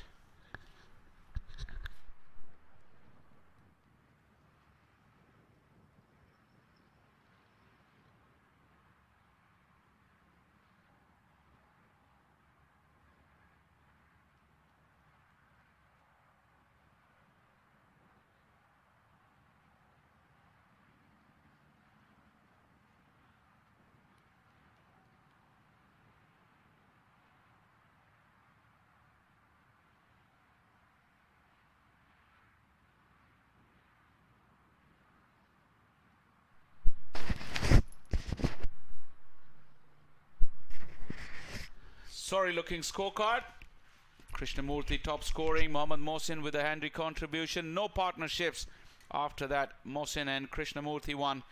That has really been the Achilles heel for Clarion Eagles. Looking to close out the innings with only 2 wickets standing. Get to a total with it. Good field, they could defend. Harish is knocking the ball around, picking up whatever is available. Change of voices here in the comm box. I've got alongside me once again Monali Patel. After a short little break, she's back in the hot seat. Welcome back, Monali. Thank you, Faisal. Got a good lap in there. Enjoyed some of the warm weather outside. It's quite pleasant today, actually. It's not as humid as yesterday. It's thick clouds, but plenty of blue sky as well. It's actually nicer out there than it is in here. It's like a fridge in here. I just saw you got into the thermostat and you adjusted it according to how you want it to be. I'm sure the person who gets warm next is going to go and readjust it. But a bit of trouble here for the Eagles. In the final 4 overs of this innings, and just the 2 batters getting into double digits so far. Tells a story. Partly conditions, partly some really decent bowling as well. I was just discussing with Lenny, sometimes you got to question the approach that the batting team has taken. They went really hard and continued to be hard. Having looked at the conditions as well, at no stage there was a hint that they felt to readjust what would be good on that pitch. They just stuck to their plan A. And now they're just looking to just play through their innings and not waste any deliveries. quite different from when they were going earlier, when their top order batters were in. Everyone came and went, just looking to go big. In the end, probably they will end up being like in search of going too big. They may end up getting too less. Momentum's a funny thing, isn't it? They got a large total yesterday thanks to getting the start that they would have liked up at the top from Mukhtar Ahmed. Unable to get that start today. Sanjay Krishnamurthy, always the lone man standing. And today he perished for 42. He ran out of the ability to build those partnerships at the other end. Mohammad Mohsin was there for a little while, hung around, and then a soft dismissal to see him back in the pavilion. And partnerships are underrated in T20 cricket. Yeah, and in this tournament alone, we've seen a few good partnerships, and that allowed teams to get to a decent enough total to be able to be competitive. And despite their bowling having done so well and restricting oppositions quite cheaply in this tournament, I feel like 105, 106 isn't going to be very competitive. They might have something else to say about it, but on the face of it, it looks like that. Well, it looks like the surface is going to get better as the sun beats down on it as well. And with the likes of Smith Patel coming off of a 98 yesterday, Sai Mukamala normally able to get runs every time he comes out to the middle. There's plenty of batting from the Houston Stars to put the pressure, not just with the ball right now, but later with the bat on the Clarion Eagles.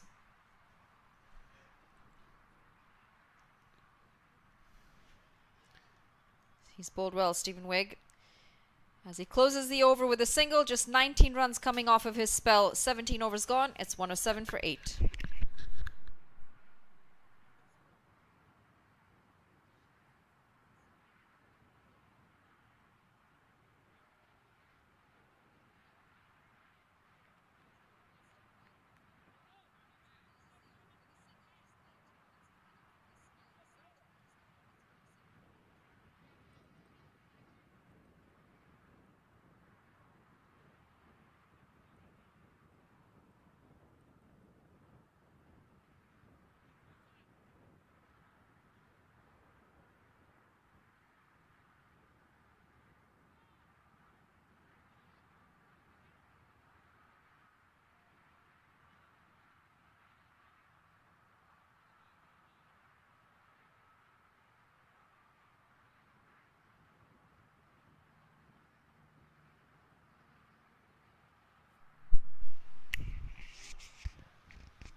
Three overs to go in the contest. 107 for 8. We've seen contests that are low scoring and can be defended. Going up and over this time. And should just slow down. 3 fielders converging as well. We have seen some low-scoring thrillers. Something tells me might not be the case this time around, partly because Houston Stars are coming off of a lot of confidence, especially their captain, Smith Patel. And we know the conditions tend to get better as the day progresses at this facility. Yeah, that's the biggest advantage. Although if you look at the bowling lineup of Clarion Eagles, they've got some very good bowlers there. Still time left as another flowing off drive. Gajanan Singh patrolling that long off boundary. Harish has really showed some of his teammates that how it could have been done in that middle phase. 12 of 12, picking up whatever is available. Any run from here on in is bonus for Clarion Eagles. Can they get up to that 130? Another 20 runs, 16 deliveries on the face of it. It won't sound too daunting, but 8 wickets. That is the problem.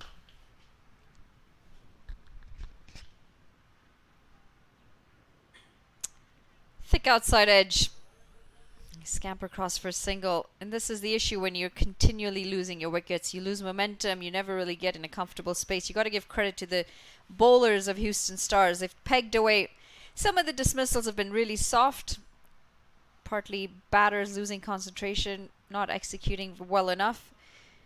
But it's the pressure that's been put on in terms of decent bowling. Good lines, good lengths today. Yeah, that one over where Harmeet and Sap Badar lost their wickets. If ever you want to look back and see what was the turning point of the innings, those 2 wickets, 2 formidable middle order batters that could have really exploited the open field from over number 6 to 15 to build a platform for all of these other batters to come. They perished in the same over, and since then it's really been a struggle.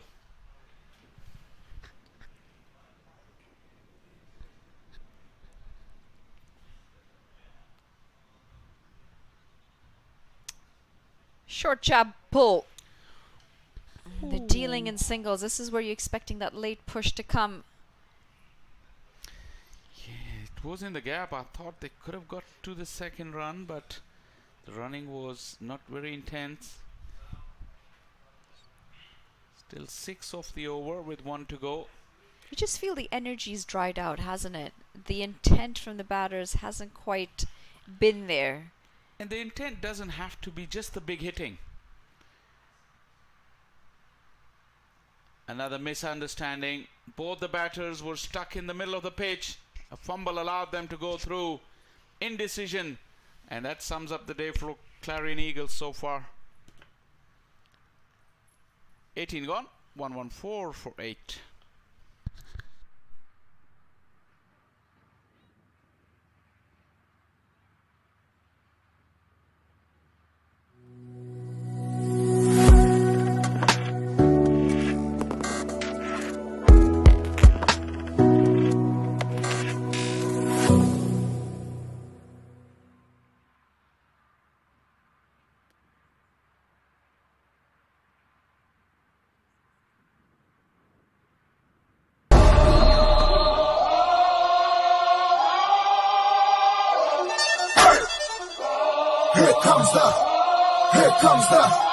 Here comes the, y'all don't really want it like that.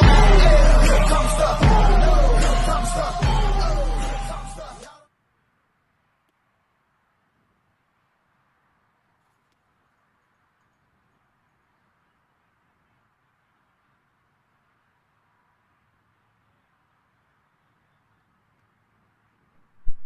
Two overs to go in the contest, or in the innings at least. Strike rate sitting at 6.3. You'd expect it to be higher. But these are your last 2 overs to get that late push in. Harish, who's been out there for 14 deliveries, going at a run a ball, he's got to try and push things along here. And with 2 wickets in hand, you've got to go for it.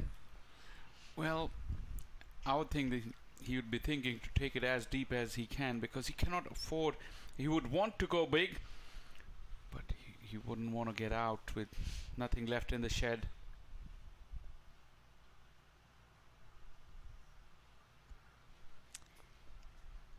Not quite ready to release the ball on that occasion.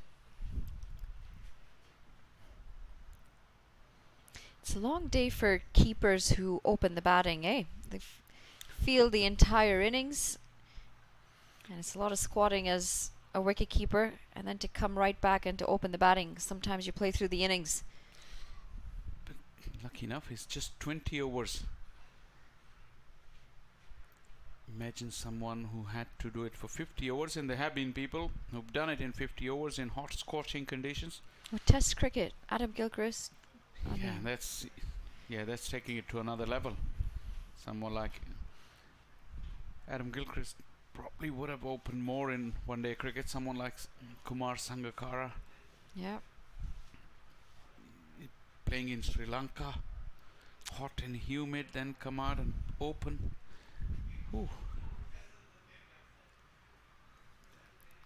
Liking the angle from Laksh going across the right-hander. The first one was a wide, this one within the line, but it's a good length, it's a good line, and the movement going across, the batter's not able to adjust to it.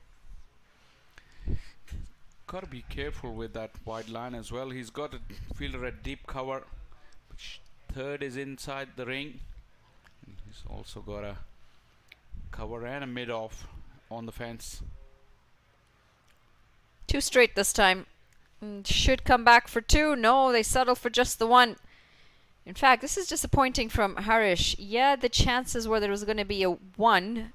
But you still want to run that first one hard. You want to attack it in case there's a fumble and you can turn around for a second. Put the fielder under pressure because he had to come 15-20 yards to his left to get to that ball. And then it's quite a long throw as well into the wind. Could have pushed harder to get himself back on strike as well. Throws his bat at this, Sachin. Again, Harish walking across the pitch. Oh, this is frustrating to watch. And this is really poor basic cricket. Any youngsters watching this, this is not how you want to get across the wicket. Okay, if you take the delivery now, that he wants to get back on strike, you can get that. But then, it doesn't, I cannot just fathom what he did on the previous delivery when he could have run harder to get himself back on strike. So it's not the case of getting strike, it's just he's not pushing. Low full toss, quite wide as well. That would have taken some catching. Might have a run out here as well. That will be out. The running has been in question over the last few deliveries, and this time it does result in a run out. It is Harish who's going to have to walk back. Okay, this was the worst bit of running in the last 3 deliveries. Last 2 weren't anything flash, but have a look at this horrible turn from Harish. A drop opportunity, excellent effort from Stephen Wigg, but couldn't hold on to the catch. Out of your shot is Harish. The way he turned blind, he had no idea what was happening behind his back. And that was very, very sloppy from Harish. And an 18 for 9 now with 8 deliveries to go.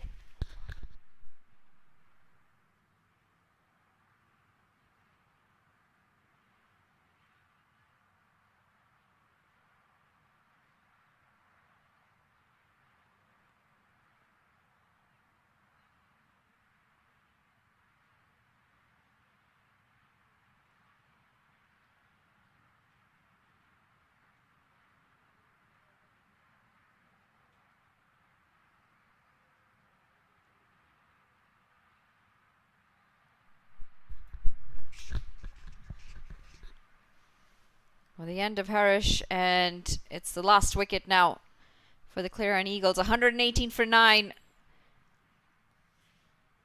As this has worked around the legs. Should be 2.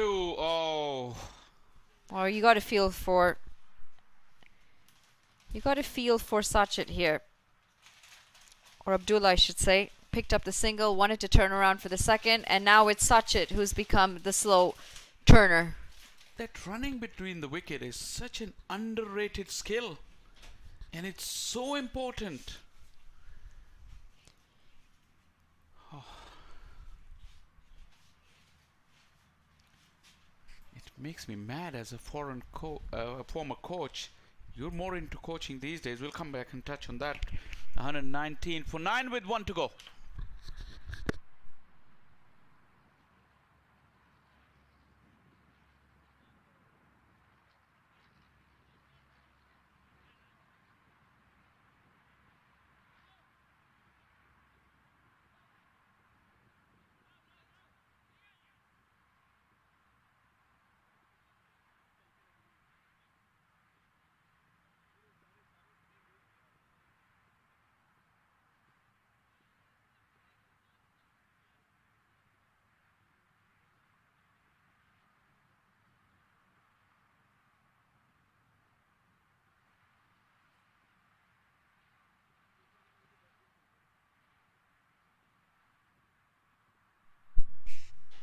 Last over, 119 for 6. They've got 6 legal deliveries to try and get themselves a few more runs here.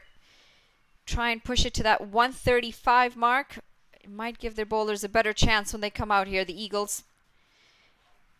This has gone high up in the air, and this should be taken. This is an excellent catch as well. And that is it. They have been bowled out for 119, unable to finish their allocated 20 overs.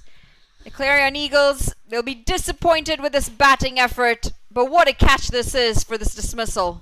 Stephen Wick, he's been in the thick of things throughout. The ball has followed him around.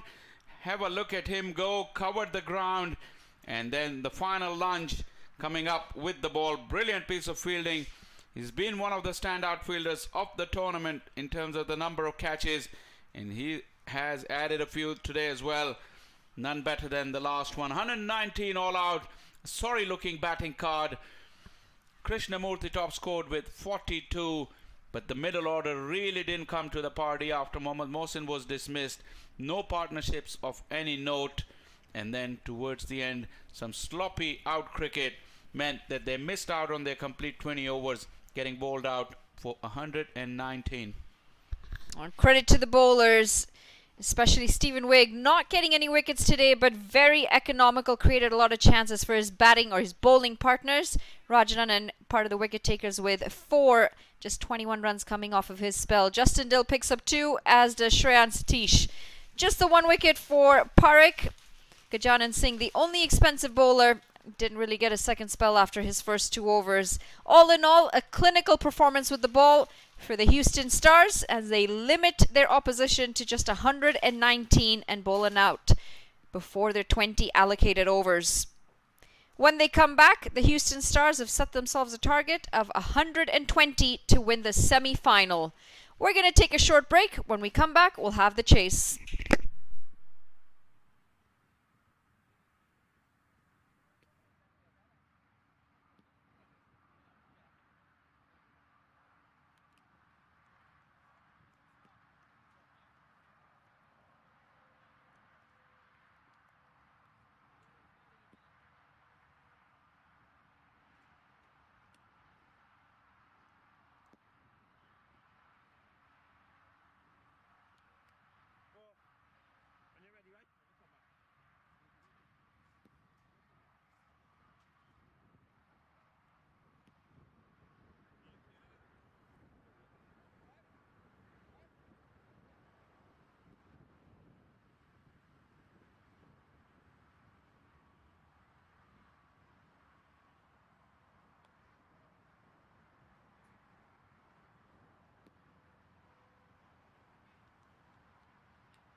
Welcome back to Prairie View Cricket Complex, the first semi-final of Houston Open 2025. Clarion Eagles taking on Houston Stars. We're just about ready for the run chase. A modest 119 was the return from Clarion Eagles. Spectacular middle order collapse really saw them getting bowled out before their 20 overs, leaving 5 deliveries and plenty of runs out in the middle. Sanjay Krishnamurthy top scoring with 42, Mohammad Mohsin with 21. Their impressive bowling lineup will be under immense pressure to defend that, under a very formidable batting lineup against the likes of Smith Patel, Mukamala, and plenty more experienced campaigners, the likes of Gajanan Singh and co. Joining me in the comm box alongside for the run chase and a very, very intriguing passage of play, Monali Patel has settled in as the clouds are rolling in. Very good afternoon, Monali, and how do you see this one going? Good afternoon, Faisal. Well, I would assume that the experienced batters of Houston Stars would make quick work of this, but every time you assume, you know what they say. So we'll have to see how it plays out, especially with the likes of Najaf, who's been so excellent up at the top with the ball. Well, we didn't see much movement in the first innings, and yet here we've got the big man getting a little bit of gentle swing through the air. Yeah, not as quick as he used to be, but still very canny, very, very skillful. He'll give that ball every chance to swing, especially into the right-handers. He's been prolific in this tournament, despite not being anywhere close to his full fitness. But he's a real asset at this level, even at this stage of his career. Got a slip in place. Watch out for that big booming in swinger.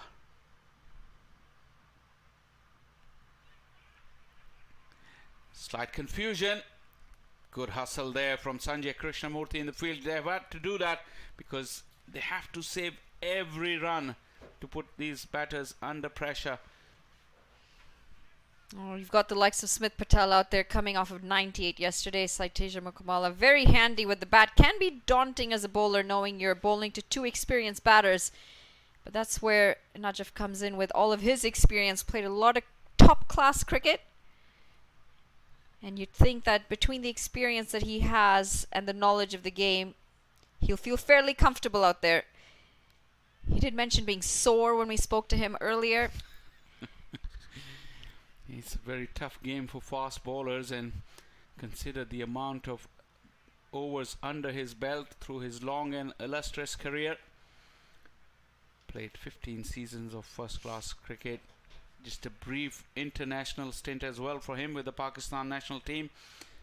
And then all those overs that he might have bowled in his English League cricket career, where as a professional you're required to bowl 20-25 overs every game. Now the swinging in, and Smith Patel, who would know everything that Najaf will throw at him, so he's very circumspect. Don't be mistaken if you feel like you got a test match feel to these proceedings at the moment, but they would like to see Najaf off without giving him any wickets. It's a low scoring game, 120 runs required. Sometimes you think a low scoring game is going to be a walk in the park. Sometimes it takes a little bit more mental strength to navigate that. Conditions Definitely. look like they're going to change again as well. The clouds have rolled in, starting to get a bit more humid. The wind's picking up. Cut away.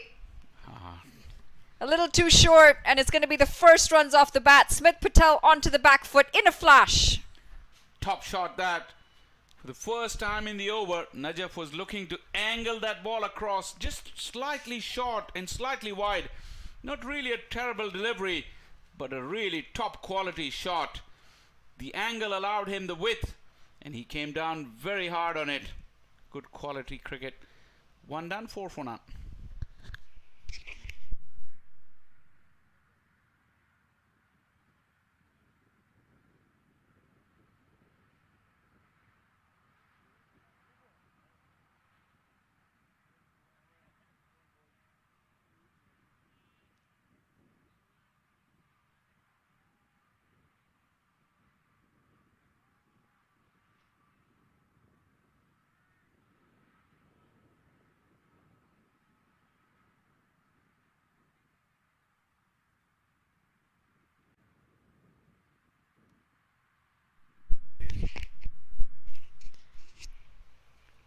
There we have the last delivery of the first over. Ends well.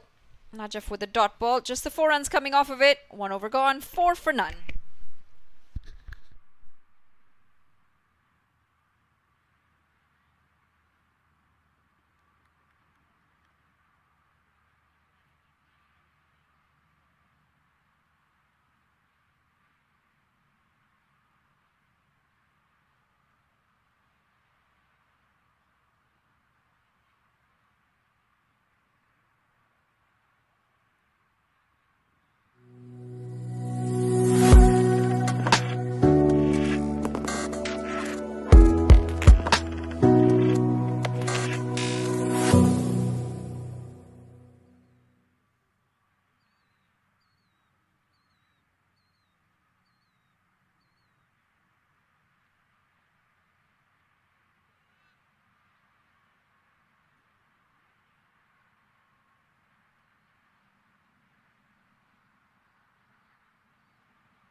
Mukamala,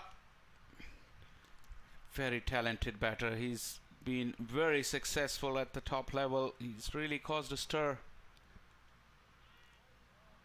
Take that. First delivery, shape in the air, and then further movement off the wicket. Something in it for the bowlers in the second innings. Clarion Eagles able to get movement that we didn't see in the first innings. Sachit Sandhu coming in with the ball, opening the bowling with the big Najaf. Just the one wide slip. They need wickets up top.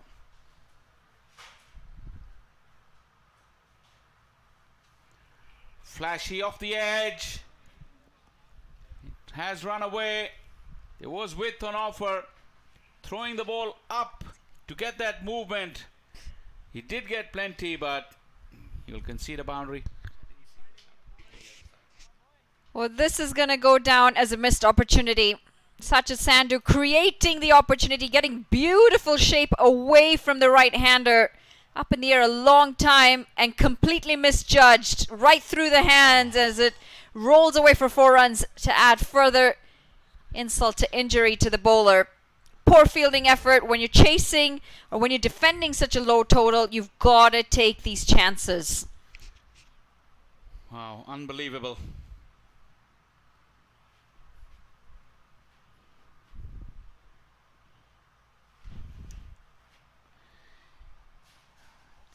The opportunity was created and not taken. Especially good players like Mukamala and Smith Patel. If you want to offer them such easy opportunities on their day, they won't spare you. The sloppiness with which the innings ended for Clarion Eagles has continued at the start of their bowling innings as well. And that's what sets the tone, doesn't it? If you finish the innings on a high, you bring that tone into the next innings. If you finish it on a sloppy, poor body language, terrible attitude sort of way, that's going to carry into your second innings. Absolutely correct. Well, an earlier opportunity missed. Sanchit closes the wicket and getting that shape away, almost turning Smith Patel around. Hands on head. That was a good delivery and a close shave. Sachit Sandhu getting really good shape on this ball. He's bowling into the breeze. And we mentioned conditions have changed as we see more clouds rolling in, more overcast conditions.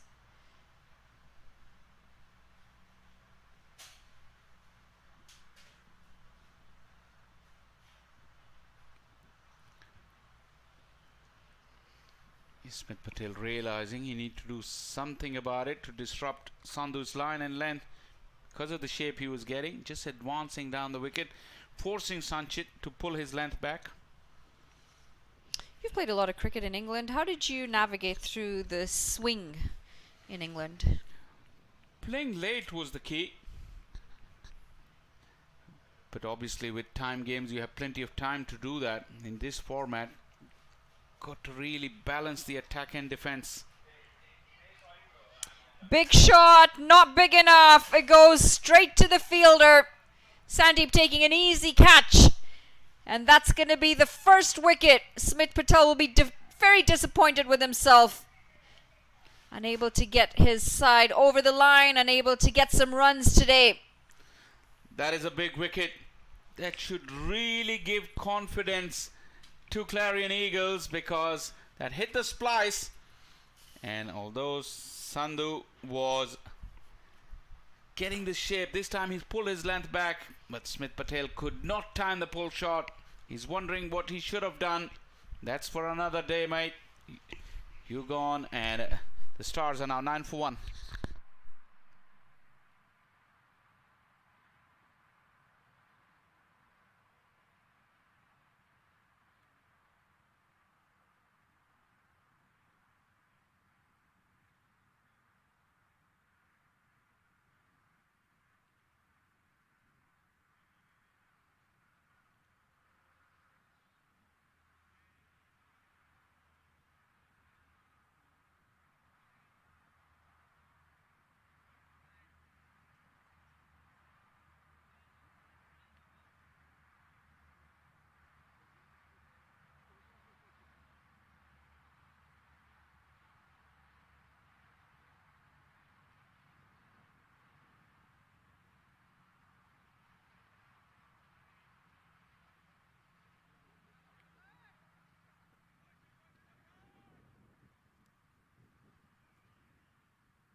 A drop chance and a wicket. What an eventful over that was from Sanchit Sandhu. And 9 for 1 with the big man back in the hut. Is there a way back for Clarion Eagles in this game? Wickets. Wickets is going to be the name of the game for the Clarion Eagles. They've picked up one. If they can pick up another 4, they might be in it. They might be in the contest. Little bit of swing, but full toss. It went in the air. Couple of runs.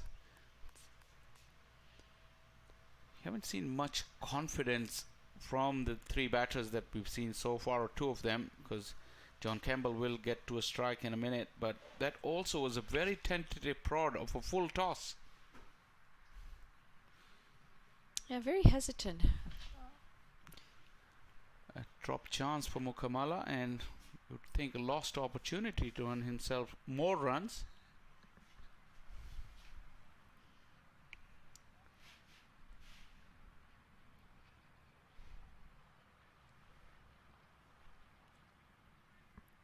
Two straight on that occasion. Protection there for Najaf. Oh, he's a big man, Najaf. We've mentioned that he said he was sore. Got long levers, heavy built. Can be very hard to play back-to-back games as a pacer. Especially at this stage of his career. This is 4 games in a row. I'm pretty sure he's enjoying the new rule of the impact sub, because then at least he doesn't have to field the whole 20 overs if he's done with bowling. How do you see about this impact sub? Where do you see its future in the game?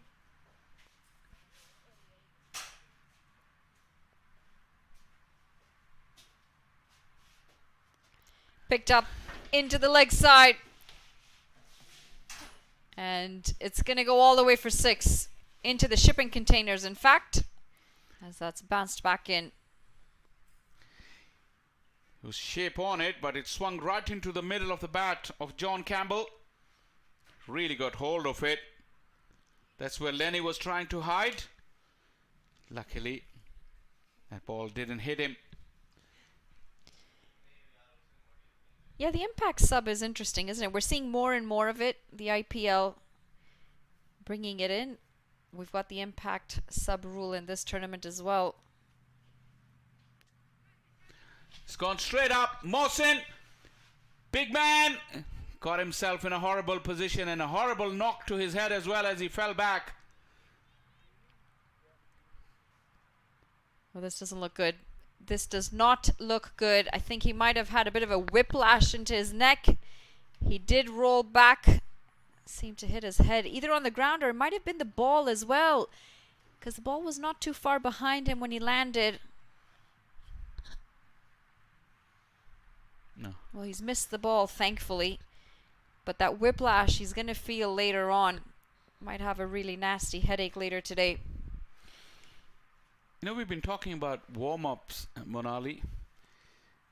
Just earlier on, before the start of the second innings, I saw him take a catch running backwards just like that in practice, which is not actually the right way. You need to run over your shoulder. You can't turn your back to the action. On that occasion, he was back paddling, and really, despite his long levers, he had to reach out. That made him into an awkward position, and he fell quite awkwardly on the head, and also the opportunity has gone a bagging. I'm really surprised that the umpire hasn't gone in and checked up on Mohamed Mohsin. Should have had a bit of a concussion check at the very least.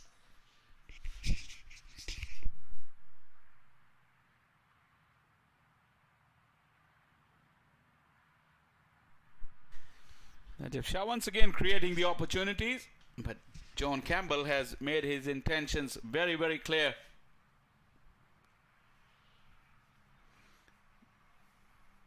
Mohsin was sitting deep at the edge of the 30-yard circle, allowing an easy single to John Campbell.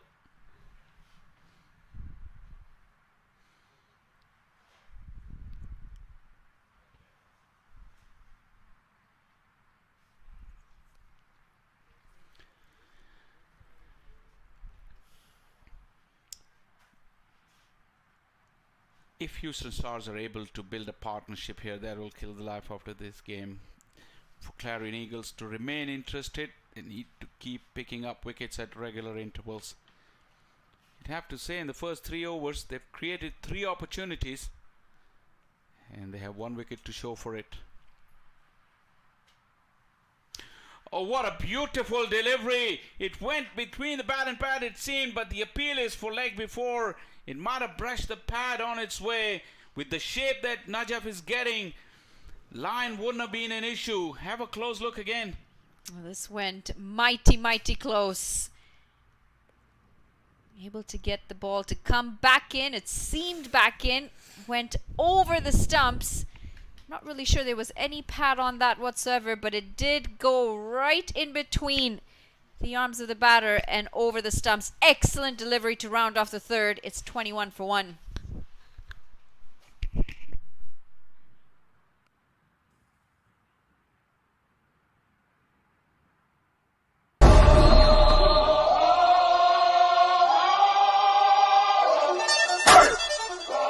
Here comes the, y'all don't really want it like, yeah. Here comes the, here comes the, here comes the.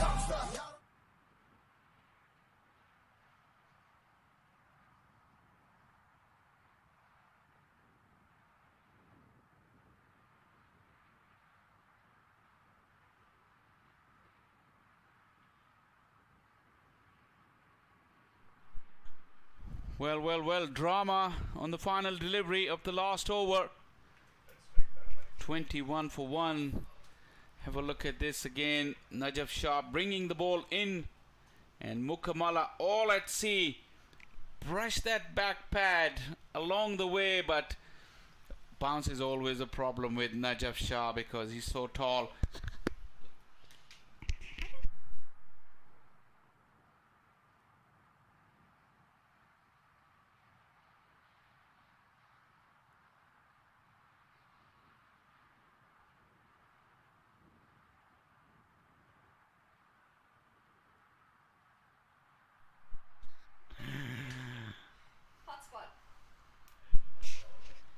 Campbell flays this away. Good bit of work there in the deep and restricting the scoring. Harish Kakani moving around quickly, trying to make amends for that earlier drop. Trying to make amends for the poor running between the wickets as well when he was out in the middle with the bat. Well, I wish he doesn't watch this broadcast again. He'll be searching for us. Where are these two who were commentating? I scored 18 runs, he may turn around and say, the third highest. But yeah, if he's honest, you look around and feel like he could have done better. Good cricketer. It can be better.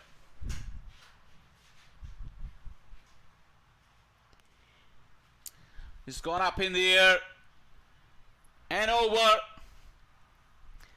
Mukamala living dangerously, but he's really not worrying about that. One ball at a time. This time has smashed away and got himself a maximum.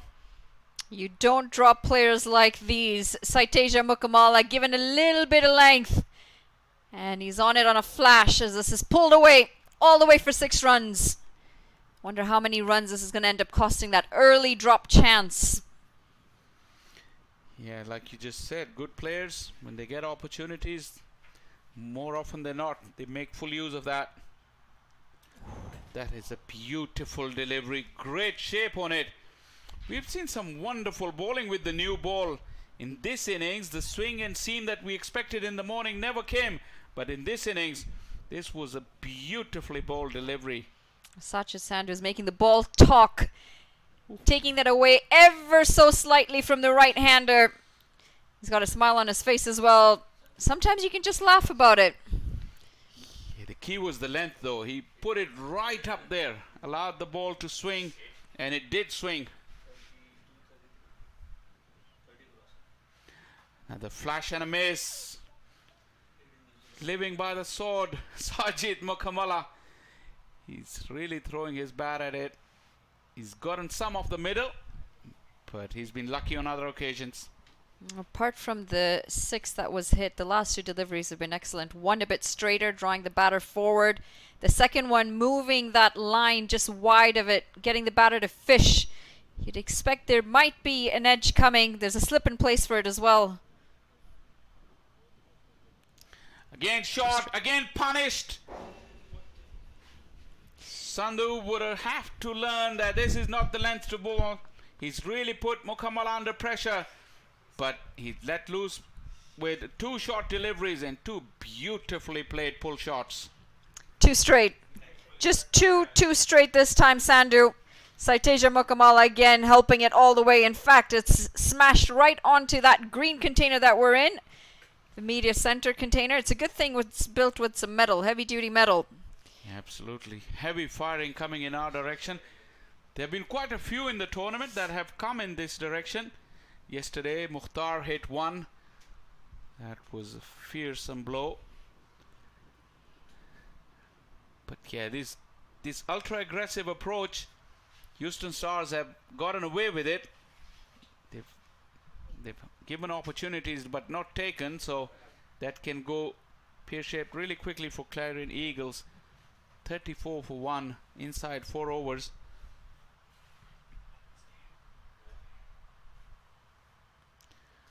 Floaty half volley couldn't pierce the gap.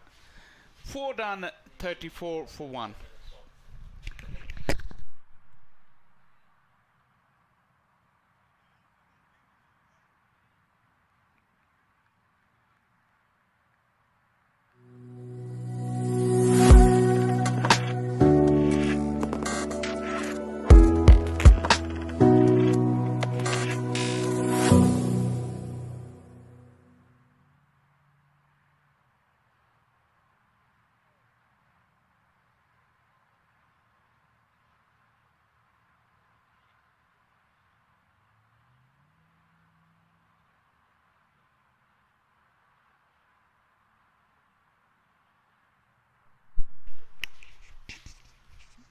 Four overs in, we're going to see a change in the comm box as well as we say goodbye to Faisal and hello to Lenny. Welcome back, Lenny.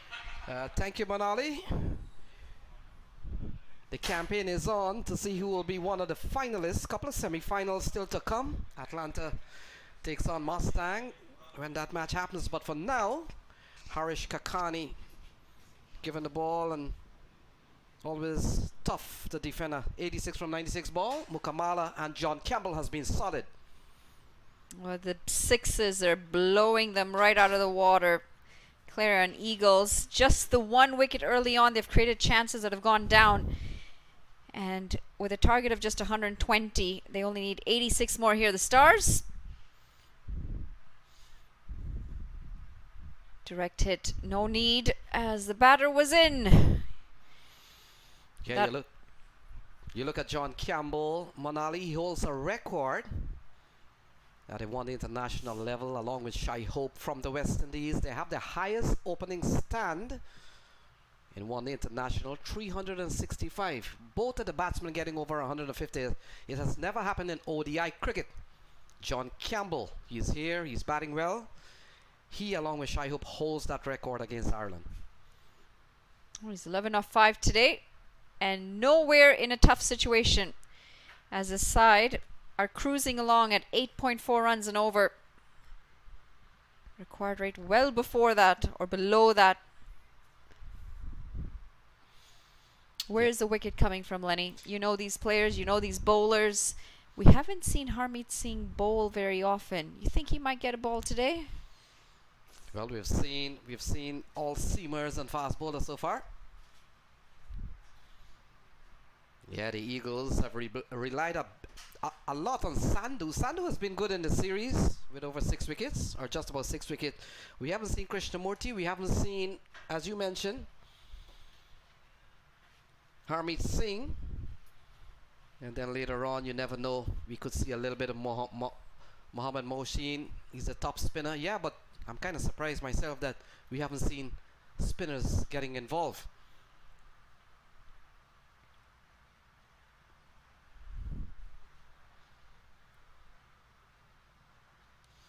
Taking the pace off, and this has been judged and picked beautifully. Saiteja Mukamala goes straight down the ground for a massive 6.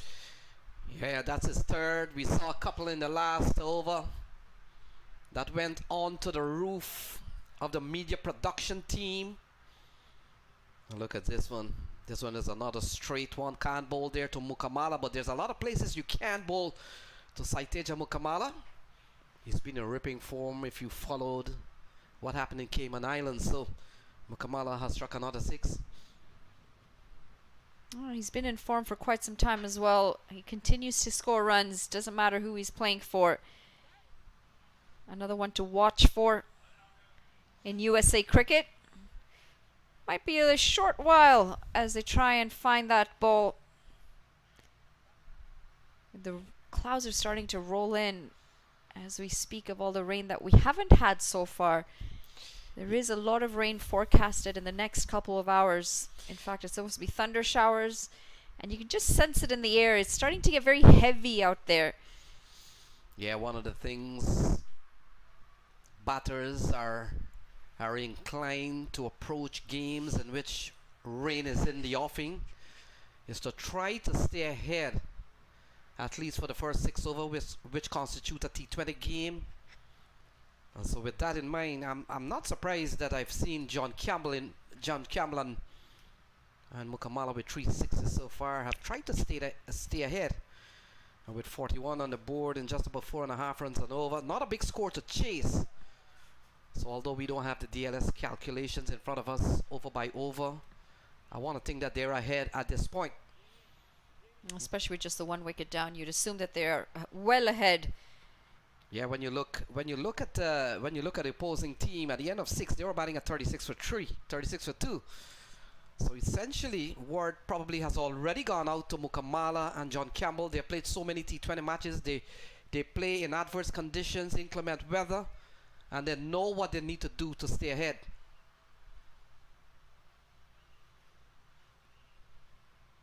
This time through the offside. There is a player giving chase, and the ball's going to win that. It's 4 runs followed right after the 6. Saiteja Mukamala is in a hurry to get into the finals. Yeah, a couple of 4s from him now. We talked about 3 6s. And this one delicately guided using the pace of Harish Kakani. He's such a 360 player. Look at that, opening the face of the bat. New ball is gonna run away. And the outfield certainly complements those shots. Lovely shot for 4.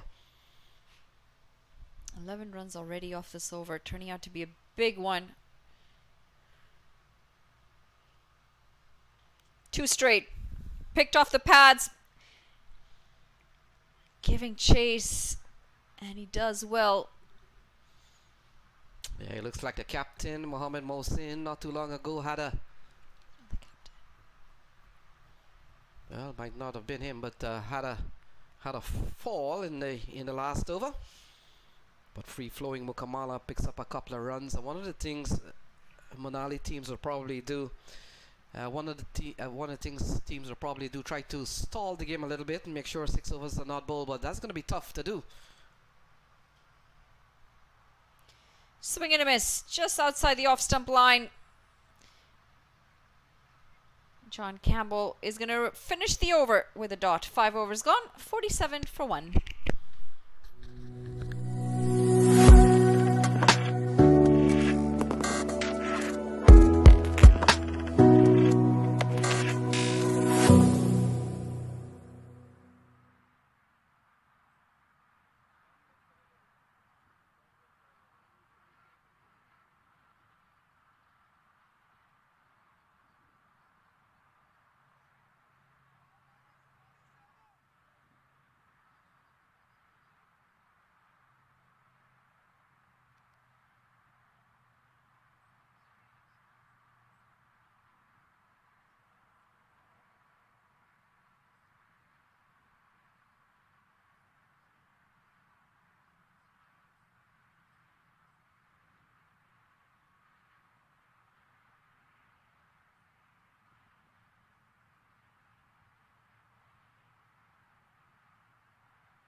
Oh, we were asking for Harmeet Singh with the ball, and we've got Harmeet Singh with the ball now.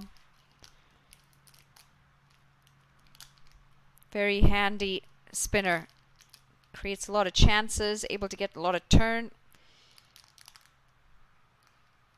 Could be the key to breaking this partnership. I'm sure they'll want any of these 2 wickets. Yeah, they've got 3 top spinner at their disposal. They've got Harmeet Singh, they've got Mohammed Mohsin, and of course they've got Sanjay Krishnamurti. So this is a big swipe into the offside, in the gap as well. He's going to help himself to 4 runs. Too much width on offer. Harmeet Singh sticking out a hand as well to just apologize to his teammates. yeah, another plundering shot from John Campbell. And now the sun has come out here. So Manali, you were right. It's 5 over that will constitute a game, and so it's already game time here. But for now, they're continue playing 51 on the board. And from the look of things, it's Houston Stars all the way at this juncture of the encounter. Trying to go into the leg side. 2 full under the bat. Yeah, so far we've seen a lot of seam stuff, a lot of fast stuff. Najaf Shah, Sandhu and Kakani. One of 3 spinners that could be used in this contest.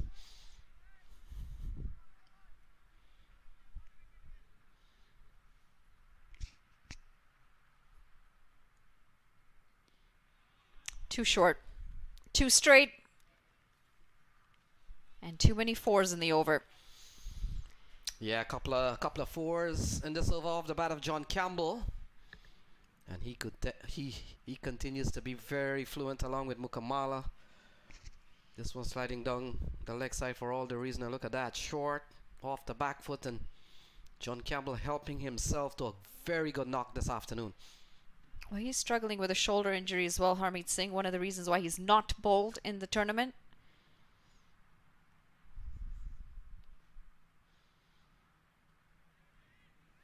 Flashing through the offside. quite perplexed as to why the fielder watched the ball. It's almost as if he had lost the ball in the air as this runs away for yet another boundary.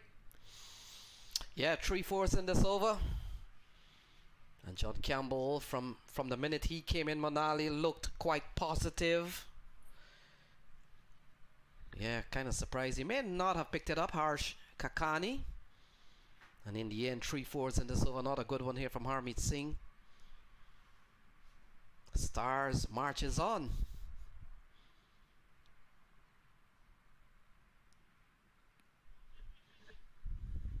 It's a dot, and it's going to end the power play as well. 6 overs gone, 59 for 1.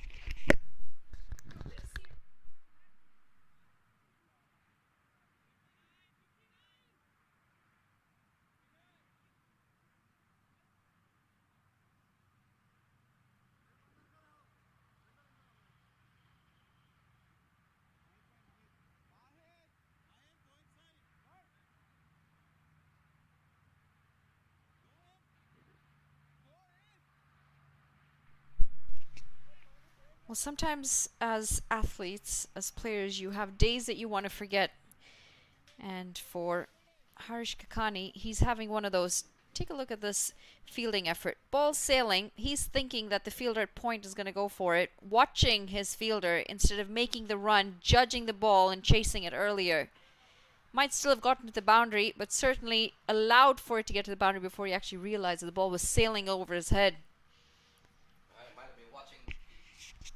Be watching the scoreboard that reads 55 for 1. So they need 61 from 84 balls. The rest is when you just point.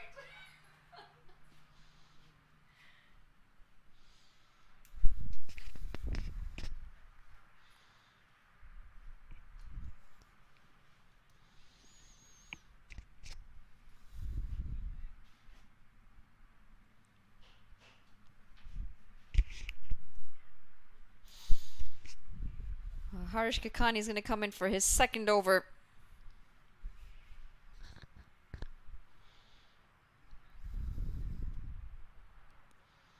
Starts well. Yeah, he was roughed up in the last over.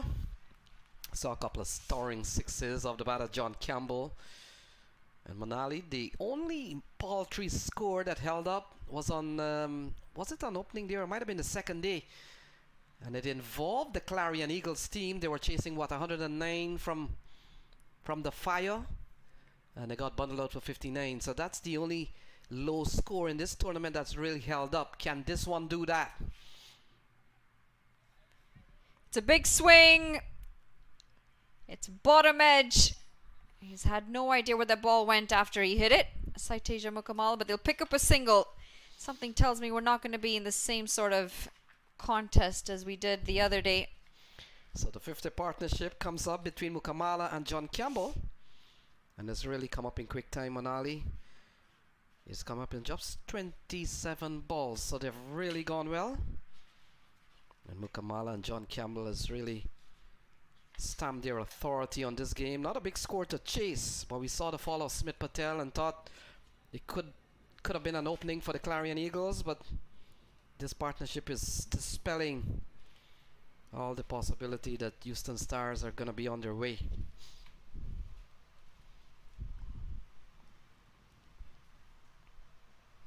Trying to keep line and length as straight and as tight as possible this time around, Harish Kakani.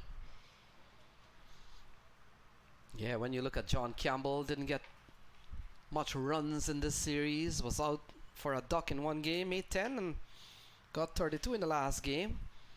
And so he's on to something. We made mention he's a world record holder at the ODI level along with Shai Hope.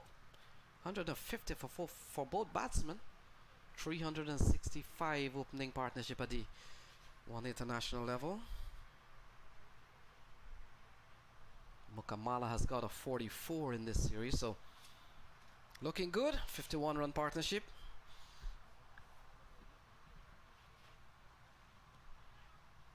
Flashing, and another chance goes down.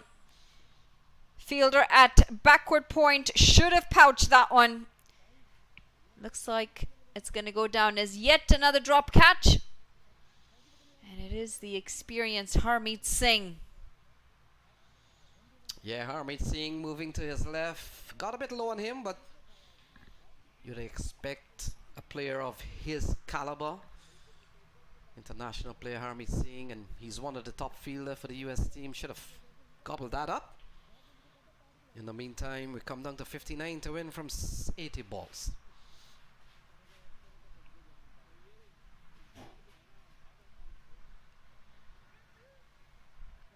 Bit of extra bounce as signaled by the batter as well.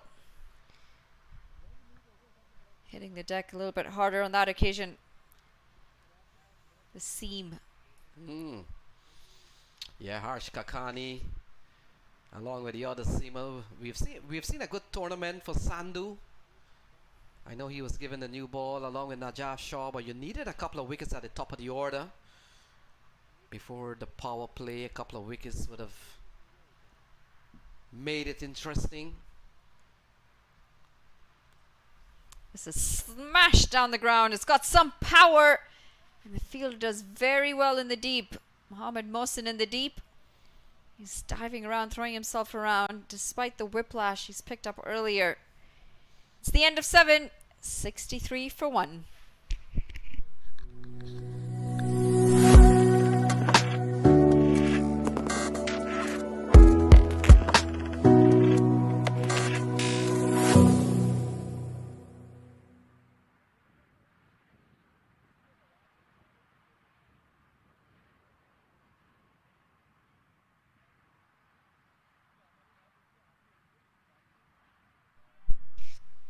Mohammad Mohsin given the ball. Saw him bowl yesterday. Bowled fairly well, in fact, yesterday. I want to try and get this game quickly.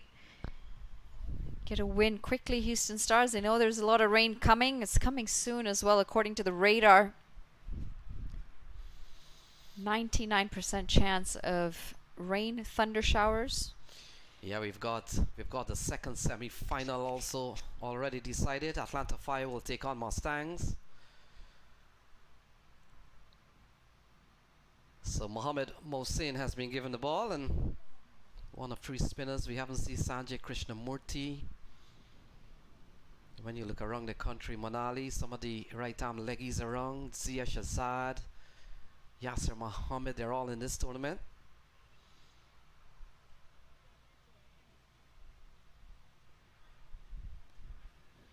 Starts with a bit of flight. And in the hitting zone of Saiteja Mukamala, as this is driven away for 4 runs. John Campbell, that is, in fact. Yeah, the left-hander John Campbell driving through nicely all along the ground and picks up another boundary. This is John D. Campbell. There's another John R. Campbell in Jamaica. This time he chooses the aerial route, and he just doesn't have the distance on it. Sanjay Krishnamurti in the deep, finally holding on to a catch for his side. They've dropped plenty, and they will pick up this one. John Campbell's going to have to walk back. He scored 29. A decent innings from him comes to an end. Yeah, the 58-run partnership comes to an end. He holds out at into the offside.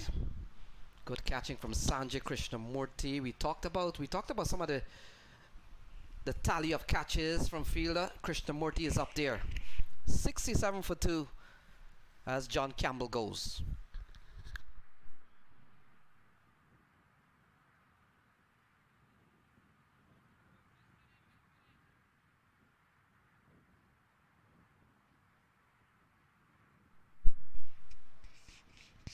Just 53 runs required off 76 deliveries. They've just lost their second wicket. Should have lost a few more had the catches been held on by the Clarion Eagle fielders.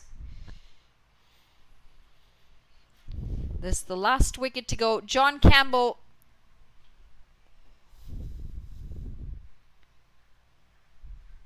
The choice of bringing in Mohammad Mohsin works. Not afraid to give it some air.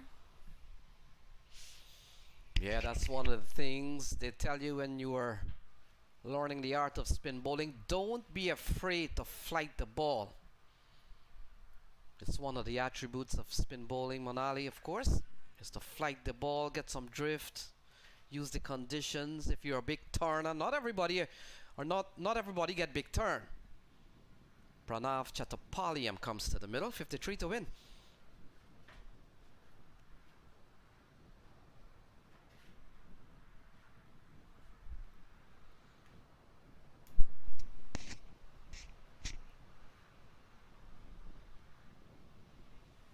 Off the mark right away. Big stride in.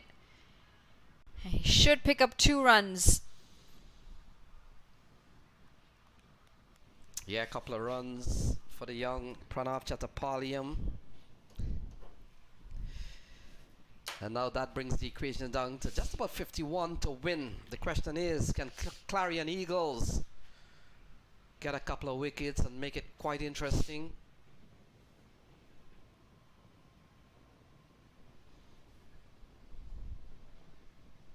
Mohamed Mohsin, he's a top class spinner. We've seen the trial of Harmeet Singh that didn't really work out. Dragged down this time, and it's another poor fielding effort. They come back for 2 runs. This might be tied. Needed a better throw. Needed a better throw. And again, it is Harish Kakani who is having a day to forget out in the middle today. Yeah, beaten by the spin of the ball. And one of the things, Manali, if there's one thing Clarion Eagles could have done better, is their ground fielding, especially when you're just defending just about 120.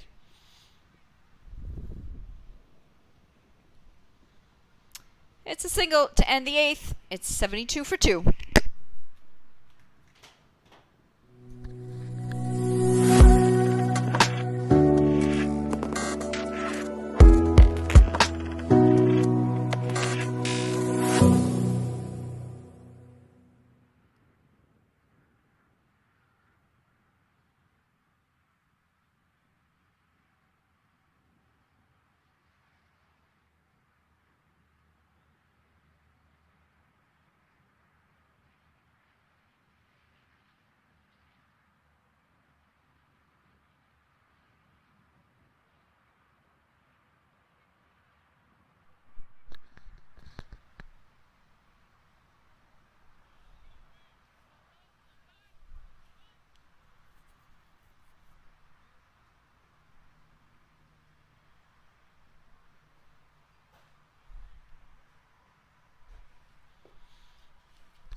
So 8 of us gone, 72 for 2, 43 to win from 72 balls.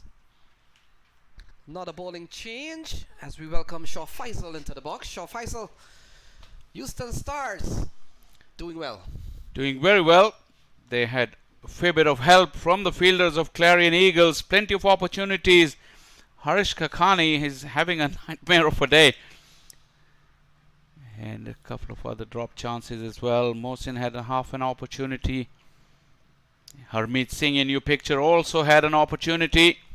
When you're defending such a low score against such a good team, you probably don't have the margin to make that many mistakes. And that is in fielding alone. Forget about what they did with the bat, which was not quite enough on the face of it.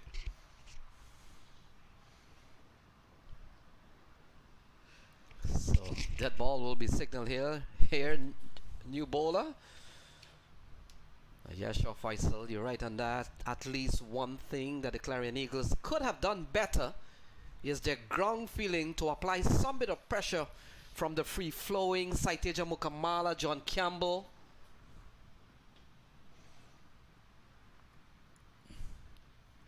Ball into the offside. Looks like Abdullah Quadri is the bowler. We'll confirm that, but another bowler has been brought into the attack. Yeah, left arm quick. Played yesterday as well. What can Clarion Eagles do from here to make this a game out of it? Because at the moment, scoring at 9 and over, pretty much close to 9 and over. Houston Stars are way ahead in the game. Just 47 needed of 71. And Shaw Faisal, Manali and I talked about how smart they came with the approach. Ball tugged into the onside. Mukamala running quickly as if he wants a couple of runs. And now they come back. Good running here. 2 more runs to Mukamala. And one of the things we saw from the earlier batter, especially John Campbell and Sai Mukamala, with the impending rain that is scheduled to come across this facility, they made sure they stayed ahead in the first 5 overs. Yeah, that was clever on their part, although Mukamala earlier on lived dangerously, but anything short, he was severe on it, and making sure they're ahead of the game in terms of Duckworth Lewis, because you can see in the distance the clouds are really rolling in.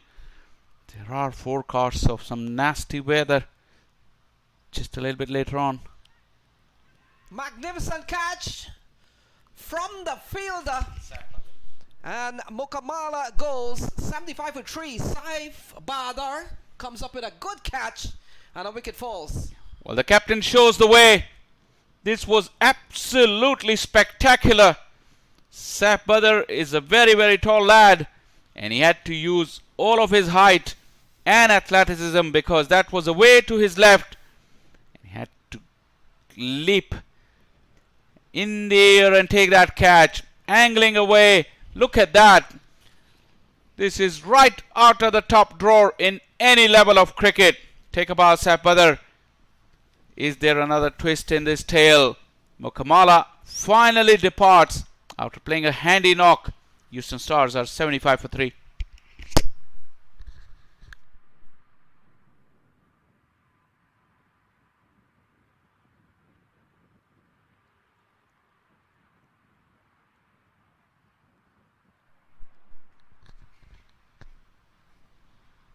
So Abdullah Quadri comes in. Shaw Faisal, he was told certainly by the captain, get one.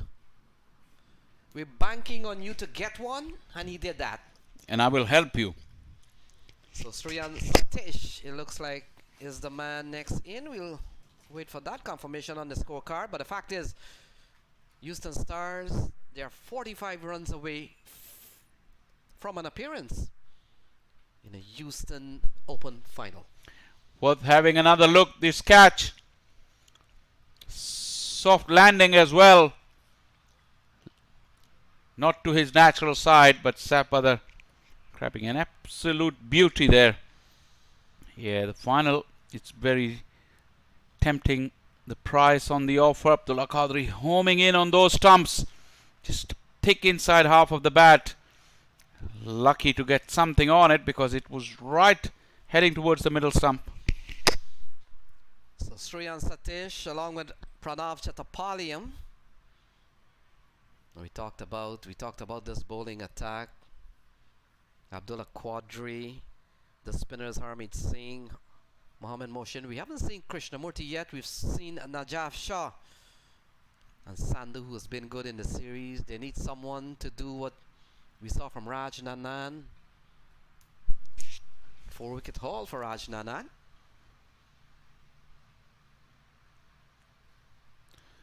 Goes past the outside edge. It'll be very interesting to have a look at the Worms because around the similar score, Clarion Eagles also were 3 down for round 80, and then the collapse happened.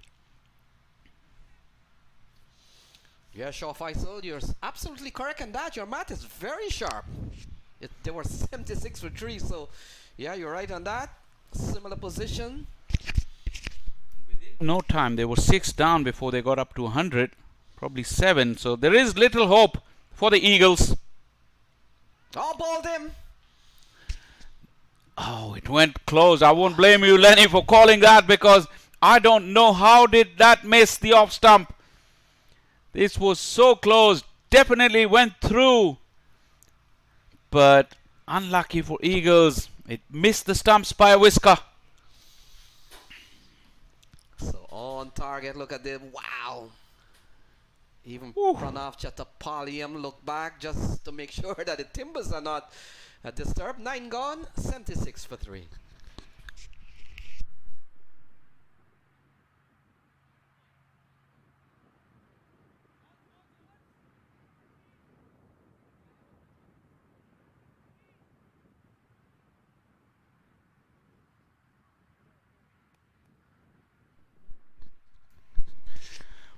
Those are the worms we were talking about in the previous over.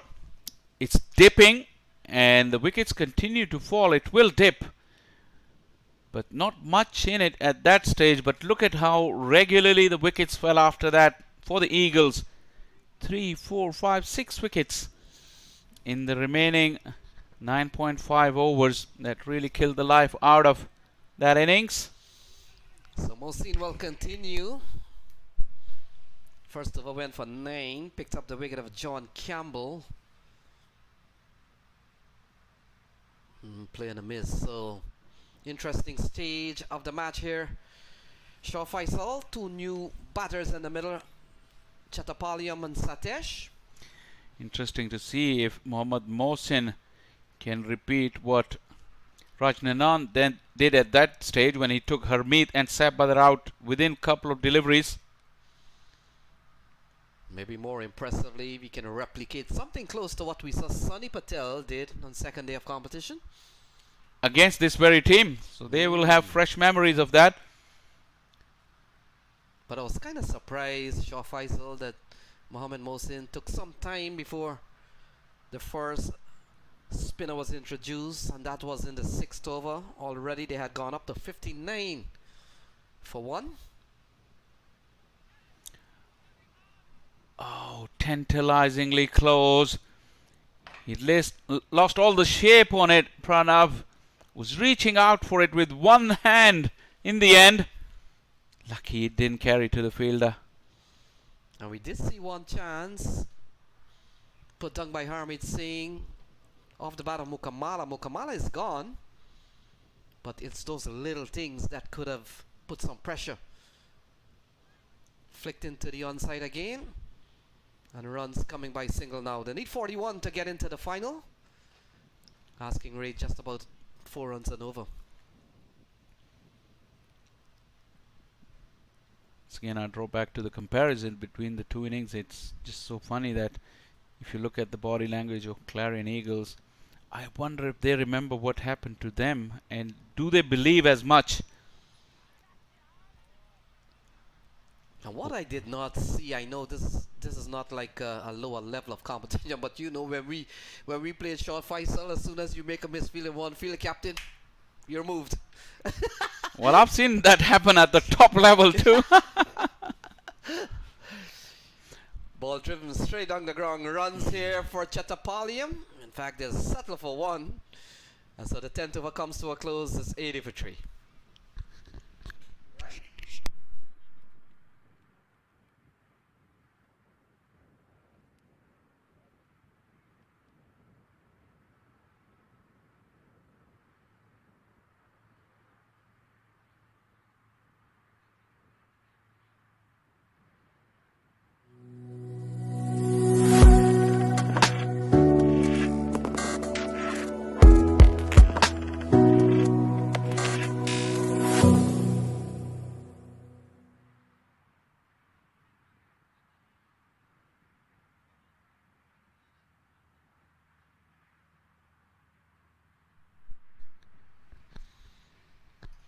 So 80 for 3, 40 to win from 60 balls, if that's any relevance.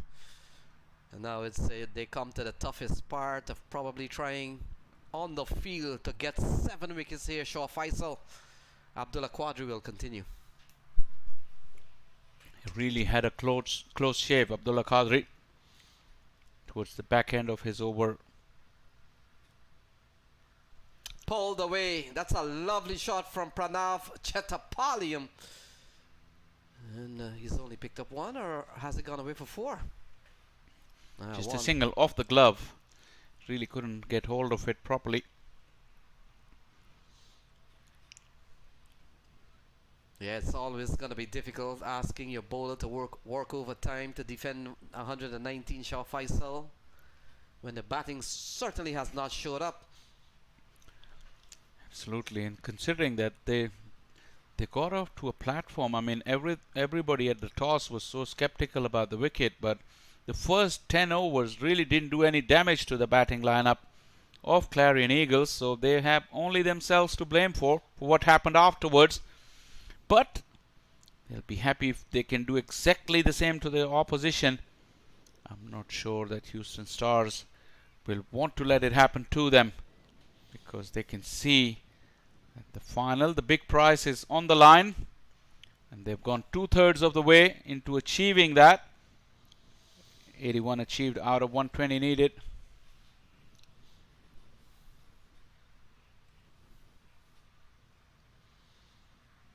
Down the leg side. And I gotta say, they have been disciplined on the extras. In fact, that's the first wide they've conceded, along with one leg by somewhere along the line. But just coming back to this Clarion Eagles, we saw them at the Atlanta Open. They won that tournament, defeating the mighty Kingsmen, and they're looking for more. But the way things are here, those numbers does not favor them.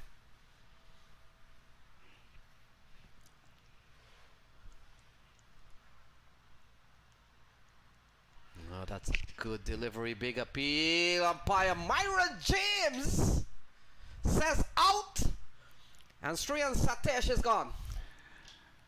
Well, Abdullah Qadri was pretty certain. Umpire James took his time, shake of the head and then raise of the finger. Wickets are coming now for Clarion Eagles. Have they got that late fight in them? Have a look at that, quite full. Satesh was saying that he did get a scratch on it. You won't be able to tell from that angle. He ended up being on the ground, but more pain was to come when the finger was raised. Satesh walks back. Clarion Eagles still hanging on. Houston Stars 82 for 4.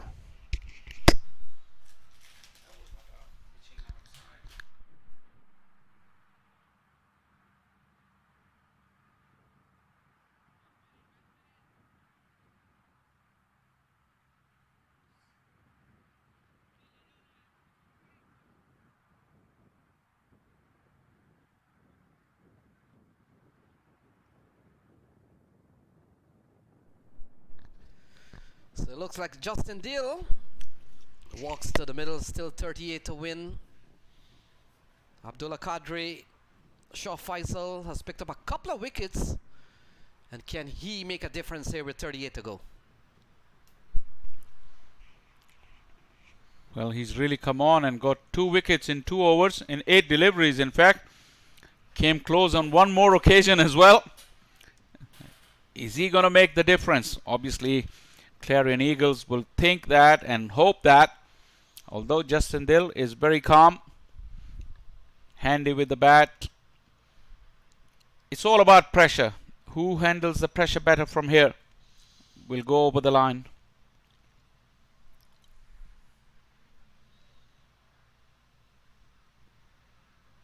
He gets a very good delivery. Can't get out of the way.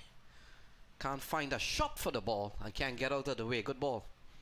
Well, Abdullah Qadri's shown he's got a good Yorker this time. Back of a length, hard length.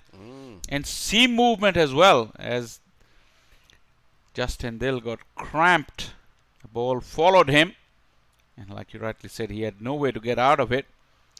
Wringing his hands. There's a change in field as well. Harmeet Singh is coming across. Short mid-wicket catching.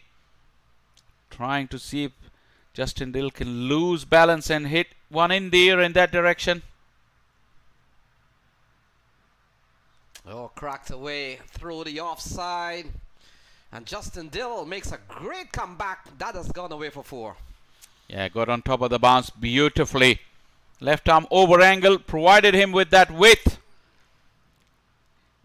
Quite a lot of pace on it, but he rode the bounce beautifully. Just played it late. Had to beat the infield and the sweeper, and did it with clinical precision.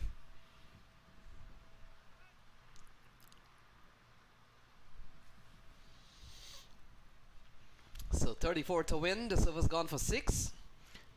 A boundary will really ease the pressure on them, which was built after the wicket.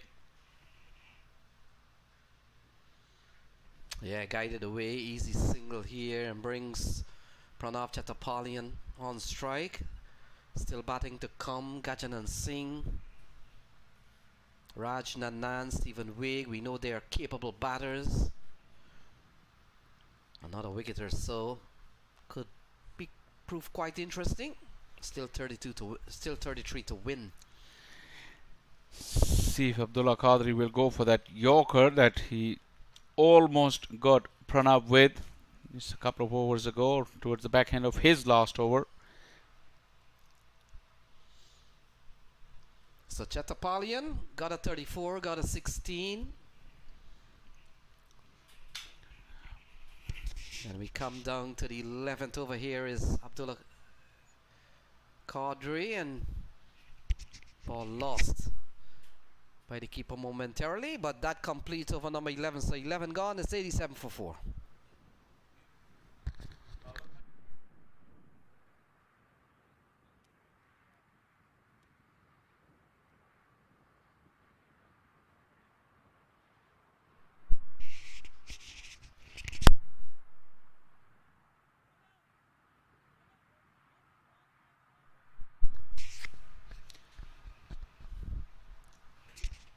$87 for 4. 11 overs gone. The required run rate is not a big deal at all. I can see Harmeet Singh getting the ball. You might see a bit of a sunshine at the moment. That may be a rare occurrence in the times to come, because you can see some really ominous weather looming. So Harmeet Singh, we were told Shah Faisal not carrying a bit of a niggle in this series, and you know, with so much international cricket around the corner for the US, he probably does not want to aggravate that little bit of niggle. Yeah, he's a very, very important player, even for the national side, and a very good cricketer. He's really made an impact at the international stage, not just with his bowling but also with his batting. Forgive me for saying that today, because today he went early. If he'd stayed for any length of time, definitely Eagles would have had more than that, the 119 that they managed, but still has the opportunity to make an impact. A couple of wickets here will really get his team back in the game. And Justin Dill, we've seen him getting a 30 plus in one of the games, so he has had something under his belt coming into this semi-final. And folks, a couple of semi-finals carded, of course. Atlanta Fire will come up against Mustang, but weather permitting. Ball chopped into the offside, can't score. Good start here from Harmeet Singh. You talk about this weather, and it is really threatening at the moment. I don't know how soon it will come here, but I think it's pretty certain that it will hit us. We've been lucky in a way that despite the rain interruptions, we've got majority of the games through. Couple of hold-ups in play, but we didn't lose any overs at all, which is great this tournament. Actually, Shah Faisal, we were told by Mangesh, several miles from here, not too far, there was flooding. Yeah, even last night where we staying, it didn't rain much, but other parts of the area, it was 1.5 to 2 inches of rain just falling very quickly overnight. So Harmeet Singh has gone pretty tight in this over so far. Full toss. See, the umpires have extended his arm. Not too sure what that means. It's sort of like a half-hearted. Has he signaled no ball? I think the umpire at the striker end is looking for a confirmation from the square leg umpire, and now the confirmation has come. It will be a no ball for height, and still will be a free hit. So no ball signaled by umpire Sadiq, probably spurred on by umpire Myron James, who initially made a call. And now free hit ball. The recipient will be Justin Dill, and this is a little bit adding insult to injury. Not a big score remaining to get 30. If we take a look at that. Way high, despite him being a very tall man. Free hit ball. Tugged into the onside. And not much harm done there from Harmeet Singh. Yeah, good comeback. I think Clarion Eagles, they need wickets at this stage. Looking for her meat to ignite some magic. Yeah, we saw a couple of wickets to fall in the space of 9 runs. The second wicket fell at 67, the third at 75. And now both Chattapaliam and Justin Dill seems to be quieting the ship for the time being. 28 to win.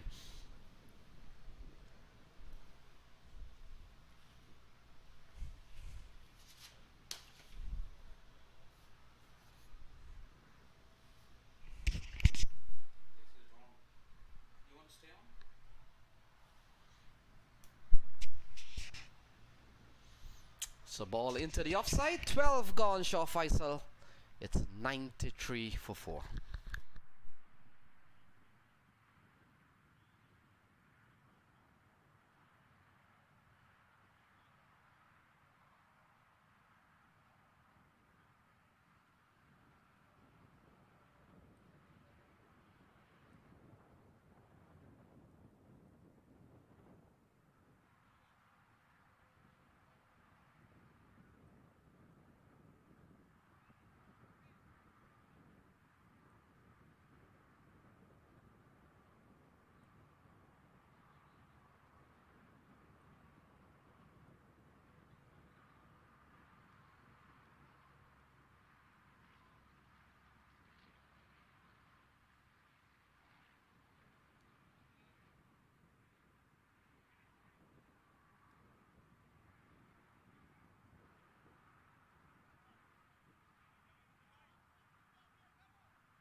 Clarion Eagles would like some more wickets, and this is why they brought in their ace man, Najaf Shah, to see if he can make a couple of quick strikes to get him back in the game, back in the commentary seat alongside me, Monali Patel. Welcome back, Monali. Yeah, thanks, Faisal.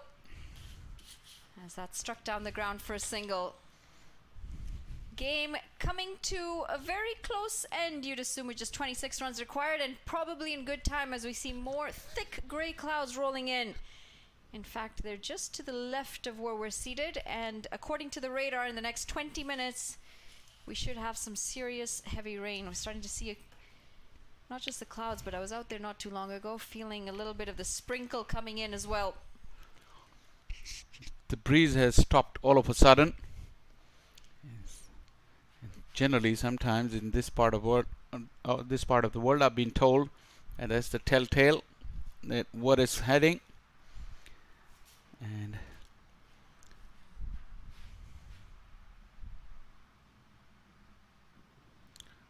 looking to cut it away. It's the youngster at point, Utkar Srivastava.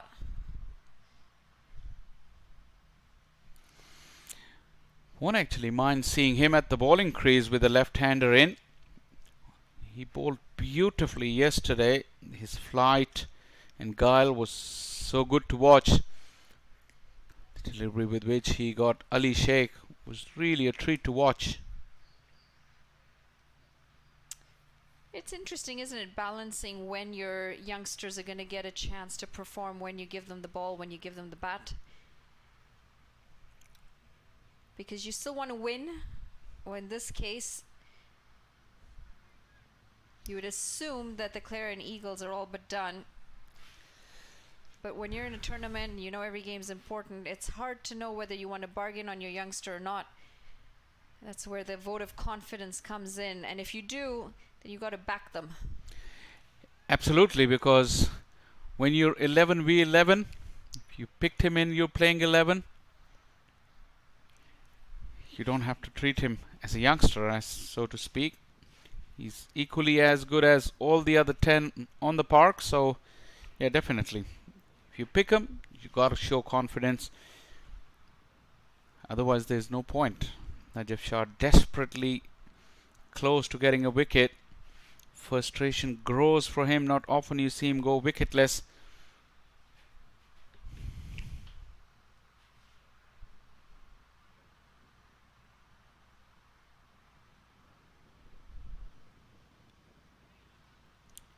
Worked into the leg side.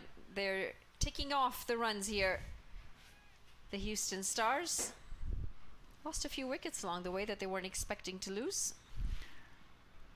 Yeah, they got away with that partnership earlier on between Campbell and Mokamala, because if those opportunities that were offered would have been taken earlier, it could have gotten into a tense battle. But at the moment they're still well in control.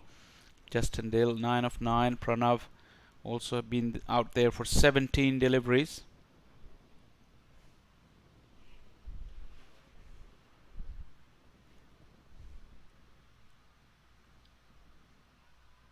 Extra bounce. Great carry to the keeper. There is an old saying, I know it's more relevant in Test cricket, but if you add 2 wickets to the total, that will tell you exactly where the game stands at the moment. So it may seem comfortable, but if they were to be 6 down before they reach 100, there will be some jitters. Wow, and we've just been forwarded the Duckworth-Lewis calculations as well. And at 12.5 overs, 4 wickets down, they're well ahead of the curve. 73 runs is what's par. They're sitting at 95. What about with 6 wicket down at that stage? I may ask you if you can have another look. Edged away, just falling short of short third. 6 wickets down, 81. So they're well ahead. Lewis. 13 gone, 96 for 4.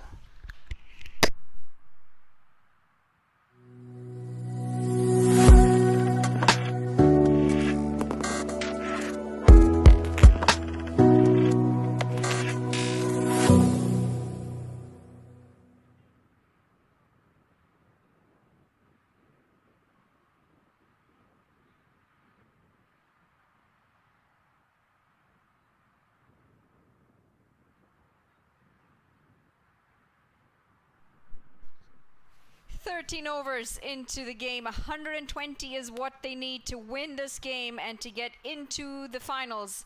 The Houston Stars, they need just 24 more balls as it's Mohsin back into the attack. Dead ball signal by umpire Siddiq. What happened there? I think it might just be the fielder who's put his hands up as a form of apology. I'm not sure if he was talking or if he was moving across. I don't know which one it is. No damage done. You can see the cloud cover has taken over.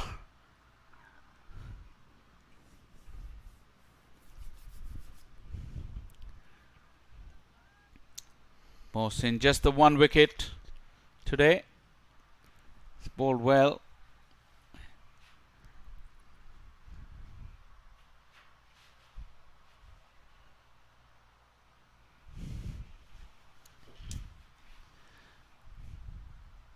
Just asking the fielder at fine leg to come around a bit.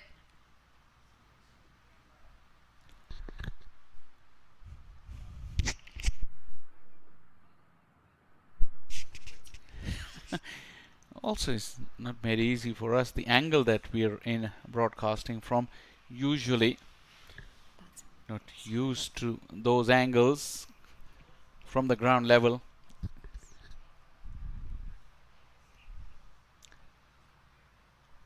It's left-hander on strike now. Brings out the reverse and can't quite get it past the fielder. Trying to pass the ball back to Utkar Srivastava after fielding it. Not the best of passes back. These are the things that you want to work on when you're fielding, right? When you're working on your practices. And so often we see half the team line up. One person throws a ball up in the air, hits the ball up in the air, and one catch is taken at a time. And usually it's hit straight to where they're standing. Relevancy to a game? Almost none. Yeah, like we were talking when we were having laps before the start of the game and watching the pre-game routine, some of those fielding drills have existed for decades now, and the game has moved along so much. Again, you're coaching and you're coach education. I'm going to put you on the mark again. Got to do some research to see how we can modernize those pre-game routines. 14 overs gone, 99 for 4.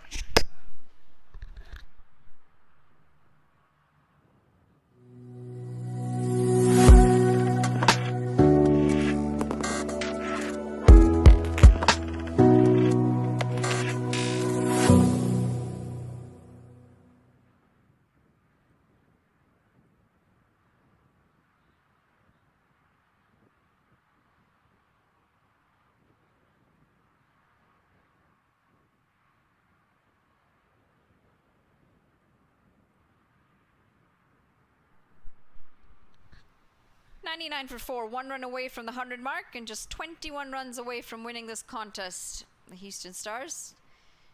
Going back to your question about coaching manuals and how fielding has changed. Well, fielding has changed significantly, hasn't it, in cricket over the years. We've modernized it. We've brought in other sports. Baseball, a big inclusion to help the throwing, the ground fielding. And yet you've hit the nail on the head when you've said our coaching of a lot of our fielding drills is still archaic. And I'm not quite sure why, because fielding is one of those aspects that you can make it so fun, entertaining, challenging. One of the things that's my biggest pet peeve when I watch fielding drills is when you see half a squad standing around while one person at a time is doing the drill. You're not maximizing your time, you're not maximizing that participation, and it's all very linear. No out-of-the-box thinking on how to make the drill creative. Generally, you go around different parts of the world and you see different levels of intensity as well from players. I mean, some will just take it in their stride, not a care in the world, as if it's just a gentle routine going on in a public park or something. I've seen it at the top level, and some then bring so much energy, intensity into that. Just low. Just by standing and watching those, it really makes it fun, let alone doing it.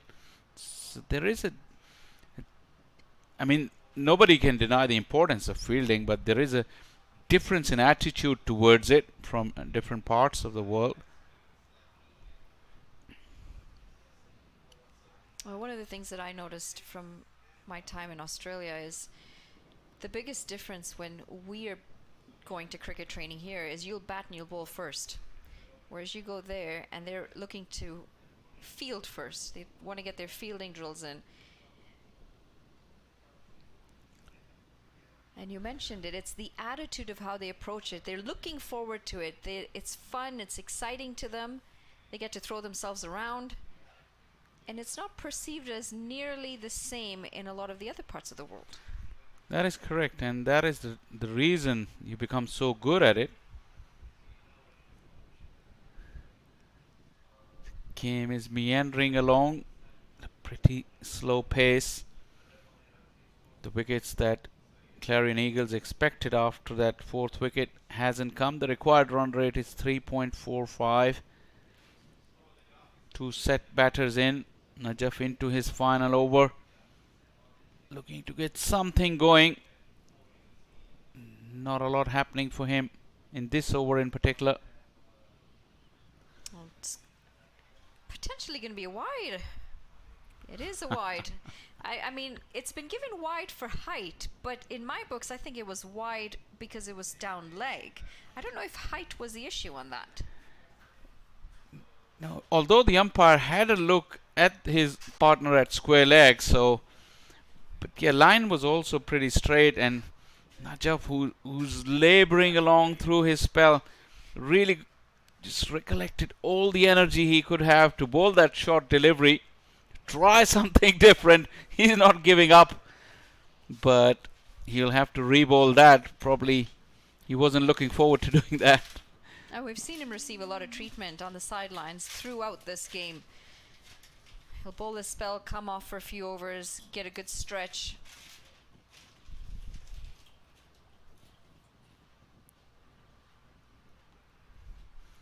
But you can't fault him for the effort, though. He's given it his all. Probably won't be enough under the circumstances. One delivery to go in his, or 2 deliveries to go in his over. But you have to give credit to Pranav and Justin Dill.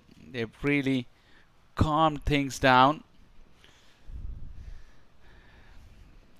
They had no scoreboard pressure, but they had the pressure of the situation not to lose quick wickets, and they've guarded against that. Steady the ship. Slow it down. Slowing it down helps sometimes.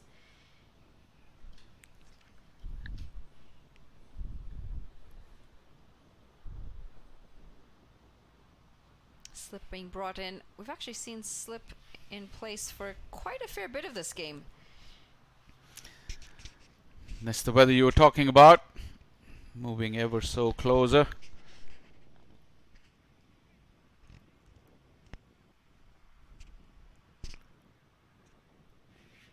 The way this game is going, I don't know if we'll be able to finish that one before that weather moves in, because things are quite slow. There's just a few runs left, but the approach is pretty steady. Wow. Talk about that. And he's just hit one over mid-wicket. That has broken the sequence of singles. A belligerent blow to close out the over. Sorry. Commentator's curse for the bowler this time, as he takes him on. Put it into the stands as this has gone for 6 runs. Good catch, actually. Outside the rope. 1-9 for 4 after 15.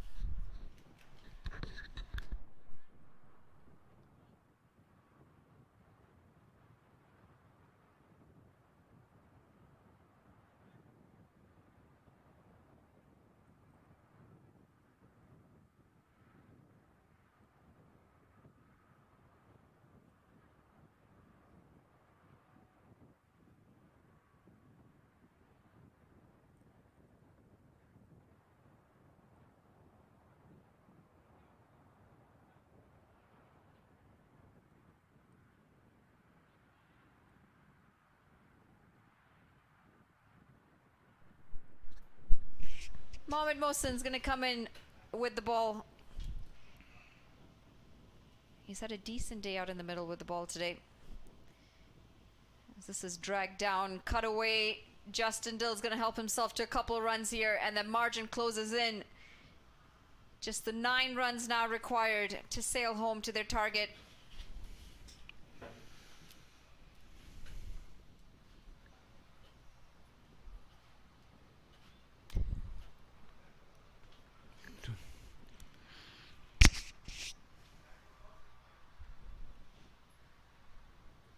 Too easy. It's too easy. What do you think, in your opinion? You need single digits to get there. Would you have as many fielders outside? I mean, at this stage, Clarion Eagles has really nothing to lose. Not to worry about any net run rates or anything. Just get them in. Get a slip or a short leg. Ask them to hit over. Well, it has been hit. And it has landed close to the fielder. Is it Harsh Kakani again? The ball has been following him all day. Not a happy man, Mohamed Mohsin. Always frustrating as a bowler when your fielders don't back you up. It's runs nonetheless. This has gone for 4. Just 4 runs required now, and a single hit could get them over the line. Worked around the hips this time. Oh, this could be trouble. Throw goes to the wrong end, and they'll settle for a single. Just the 3 needed now. Did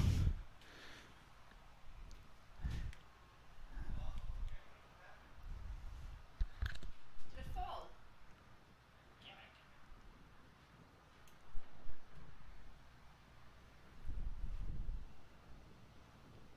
I think you just start to hear the wind now. As it's starting to pick up outside, blustering around.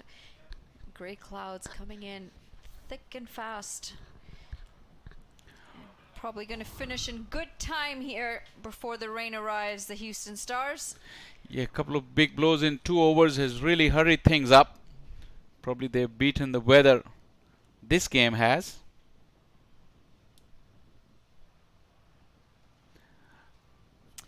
Inside edge.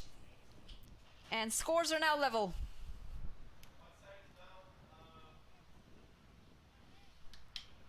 One run away.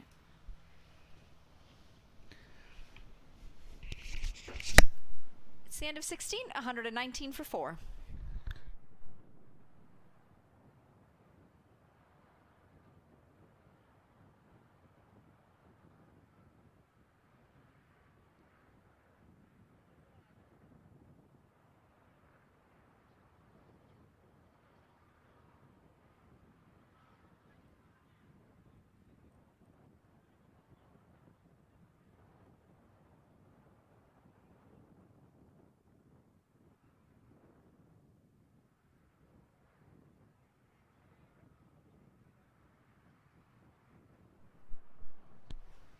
Run away, and now you give the ball to the youngster. Oh, this could not be good for his confidence, surely. Surely this is not what you want to do to your youngsters to help their confidence. Trust him earlier, give him a chance. Well, he goes around as a batting all-rounder, but like I said yesterday, as we watch the winning runs, that will seal the deal.